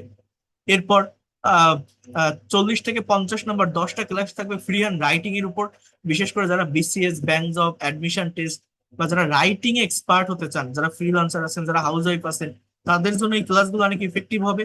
এরপর 20টা ক্লাস থাকবে প্র্যাকটিক্যাল স্পিকিং এর উপর, কনভারসেশন, প্রেজেন্টেশন এবং নিউজ পেপার ট্রান্সলেশন। অনেকেই অনেক জায়গায় ক্লাস করেন, কোর্স করেন, অনেক টিচারের কাছে পড়েন। আমি এই যে ক্লাস নিচ্ছি, আপনি শিখতেছেন, শিখে তো কোনো লাভ হবে না। এটা তো সায়েন্স না, এটা তো ম্যাথ না, যে আমি মনোযোগ দিয়ে বুঝলাম, ব্রেন খাটালাম। এটা একটা ভাষা, একটা ল্যাঙ্গুয়েজ। ল্যাঙ্গুয়েজ শিখতে গেলে আপনাকে কথা বলতে হবে, আপনাকে পারফর্ম করতে হবে, আপনার ব্রেন দিয়ে আইডিয়া জেনারেট করতে হবে, আপনার মুখ দিয়ে কথা বের করতে হবে। আদারওয়াইজ আপনি কিভাবে ভাষা শিখবেন? এর জন্য সার্টেন একটা টপিক থাকবে, টপিকের উপর স্যাম্পল অ্যান্সার থাকবে, অ্যান্সারটা অ্যানালাইসিস করে দিব। কোশ্চেন থাকবে, কোশ্চেনের এগেইনস্ট আপনি স্পিকিং করবেন, সেখানে ভুল হলে আমি ধরাই দিব। এগুলো কিভাবে করাই, এই ফ্রি ক্লাসগুলো করেন, করলে বুঝতে পারবেন। আমি যাদেরকে ক্লাস নেই, অনেক পরিশ্রম করে ক্লাস নেই এবং অলওয়েজ প্র্যাকটিক্যালি ল্যাঙ্গুয়েজটা ডেভেলপ করানোর চেষ্টা করি। এই টোটাল কোর্স ফি 2,000 টাকা। এই সুযোগটা আমি রাখি, এটা কোথাও কোনো টিচার দিবে না, আপনি দেখবেন না। 1,000 টাকা অ্যাডভান্স করেও পেইড কোর্সের ক্লাস শুরু করতে পারবেন। এখানে আমার দুইটা নাম্বার দেওয়া আছে, যারা আজকের ক্লাসটা করছেন, রেকর্ডেড ক্লাস পিডিএফ ফাইল যাদের লাগবে, এই নাম্বারে হোয়াটসঅ্যাপে নক দিলে আমি পাঠিয়ে দিব। এছাড়া হোয়াটসঅ্যাপ গ্রুপেও আপনারা পেয়ে যাবেন। আর যারা ভর্তি হতে চান, এই নাম্বারে বিকাশ বা নগদে সেন্ড মানি করে একটা স্ক্রিনশট বা লাস্ট ডিজিট জানালে পেইড কোর্সের প্রাইভেট ব্যাচে অ্যাড করে নিব। এখন সম্পূর্ণ নতুন ব্যাচে ভর্তি চলছে। আগামী বুধবার অর্থাৎ আগামী সপ্তাহে 8 তারিখ থেকে 81তম নতুন পেইড ব্যাচ শুরু হবে। তার আগে রেগুলার এই ফ্রি ক্লাসগুলো চলবে আগামীকাল রাত 10টায়। জাস্ট টাইমে আপনারা সেকেন্ড ফ্রি লাইভ ক্লাসে জয়েন করবেন। যারা পেইড কোর্সে ভর্তি হবে তারা প্রত্যেকটা ক্লাসের রেকর্ড পিডিএফ ফাইল পাবে, বাট বই সাথে ফ্রি না। আর যারা ইন্ডিয়া থেকে করতে চান তারাও গুগল পে বা ফোন পে করে ক্লাস করতে পারবেন। বই যে আপনি ফ্রি ক্লাস করেন বা পেইড কোর্স করেন, যদি কিনতে চান আপনাকে আলাদা পারচেস করতে হবে। বইয়ের প্রাইস 500 টাকা, আমি বলে রাখলাম। ডেলিভারি চার্জ 120 টাকা, টোটাল 620 টাকা দিয়ে যে কোনো প্রান্ত থেকে নিতে পারবেন। এটা আপনার ইচ্ছা হলে নিবেন, না হলে নিবেন না। আর যদি মনে করেন যে আমি পিডিএফ ফাইল থেকেই সবকিছু কভার করতে পারবো, তাহলে দরকার নেই। আর যদি মনে হয় আমার একটা হার্ড কপি বই দরকার, তাহলে পড়াটা আরো ইফেক্টিভ হবে, তাহলে আপনি নিতে পারেন। এটা আপনার উপর ডিপেন্ড করবে। আপনাকে যে বাধ্যতামূলক নিতে হবে এরকম না। যারা ভর্তি হবেন একদম ফর্মাল প্রসেসে, আপনাকে একটা আইডি কার্ড দিব, আপনার একটা আইডেন্টিটি থাকবে যে আপনি আমার ব্যাচের স্টুডেন্ট। অর্থাৎ যদি কোনো সমস্যা হয়, আহ, আপনার হোয়াটসঅ্যাপ নাম্বারটা যদি ব্যান হয়ে যায় বা মোবাইলটা যদি হারিয়ে যায়, আমাকে এটা দেখালে আমি যে কোনো নতুন ব্যাচে অ্যাড করে নিই। বা টোটাল কোর্স ফি 2000 টাকা, 3 মাসের কোর্স। 3 মাসের ভিতরে ডেভেলপ করতে না পারলে পরবর্তীতে যে কোনো নতুন ব্যাচে পড়তে চাইলে সেই সুযোগটাও আমি দেই। আলাদা করে কোনো টাকা বা কোর্স ফি আপনাকে দিতে হবে না। এই 2000 টাকার ভিতরেই আপনি যত দিন না পর্যন্ত এক্সপার্ট এবং ফ্লুয়েন্ট হতে পারবেন, আপনি আমার সাথে থাকতে পারবেন। এইভাবে আমি ক্লাসগুলো নিয়ে থাকি, পরিচালনা করে থাকি সফলতার সাথে। 80টা ব্যাচ এই পর্যন্ত আমি চালিয়ে আসছি। আমার নতুন ব্যাচ 81তম ব্যাচ শুরু হবে। সো এটা হচ্ছে কথা। যদি কেউ মনে করেন আমি ইংলিশ ল্যাঙ্গুয়েজটা প্রফেশনালি শিখতে চাই, ইংলিশ এক্সপার্ট হতে চাই, ফ্লুয়েন্ট হতে চাই, ল্যাঙ্গুয়েজটাকে নিজের অ্যাসেট বা সম্পদ হিসাবে নিতে চাই, নেক্সট জেনারেশনকে শেখাতে চাই, যদি মনে করেন আমি ধারাবাহিকভাবে একটা মেন্টরের অধীনে থেকে গোছানো পদ্ধতিতে এগোতে চাই, তারা আসতে পারেন। এতটুকু বলতে পারে আপনি ব্যর্থ হবেন না, যদি মনে হয় এই লোকটা পড়াতে পারে, বোঝাতে পারে, টেকনিক ভালো, আমি শিখতে পারবো। আদারওয়াইজ আজকে আমার কাছে একটা ফ্রি ক্লাস করলেন, কালকে আরেকটা জায়গায় ফ্রি ক্লাস করলেন, ইউটিউব চ্যানেলে একটা ক্লাস দেখলেন, ফেসবুক পেজে একটা ক্লাস। আপনি নিজেকে প্রশ্ন করে দেখেন, বিভিন্ন জায়গা থেকে করতে থাকলে বা দেখতে থাকলে আপনার দিন, মাস, বছর যেতে থাকবে। আপনাকেও শিখে যেতে হবে, এই শেখা আপনি শেষ নামাতে পারবেন না। দিনের পর দিন, মাসের পর মাস, বছর পর বছর। বাট একটা মেন্টরের অধীনে থেকে ধারাবাহিক ভাবে করলে বোঝা যায় যে আমি শুরুটা কোন জায়গা থেকে করছি, আমার শেষটা কোথায় হবে, কোন টপিক থেকে পর কোন টপিক পড়তে হবে, কোন টপিকের সাথে কোন টপিক কানেক্টেড বা রিলেটেড। আর যেটা বললাম, আমার কোর্সের সব থেকে বড় বেনিফিট, আমার ল্যাঙ্গুয়েজ ক্লাব থাকে, যেখানে সপ্তাহে 7 দিন প্র্যাকটিস প্লাস রেগুলার আমি স্পিকিং প্র্যাকটিস করাই। যেদিন যাই পড়াই না কেন, আপনাকে আমি স্পিকিং করাবো। আর স্পিকিং না করতে পারলে ল্যাঙ্গুয়েজ ডেভেলপ করা যায় না। আমি আপনাদের একটা রেকর্ডেড ক্লাস দিব, দিলে আপনারা বুঝতে পারবেন। তো যাই হোক, দ্যাটস অল ফর টুডে। আপনাদের যদি কারো কোনো কোশ্চেন থাকে আপনার হোয়াটসঅ্যাপে নক করবেন, আমি কথা বলবো। আমি আজকে কথা বলতে পারছি না, আমার গলায় অনেক ব্যথা করছে, গলা পুরো চিড়ে গেছে, অনেকক্ষণ ধরে লেকচার দিচ্ছি তো। সো আমি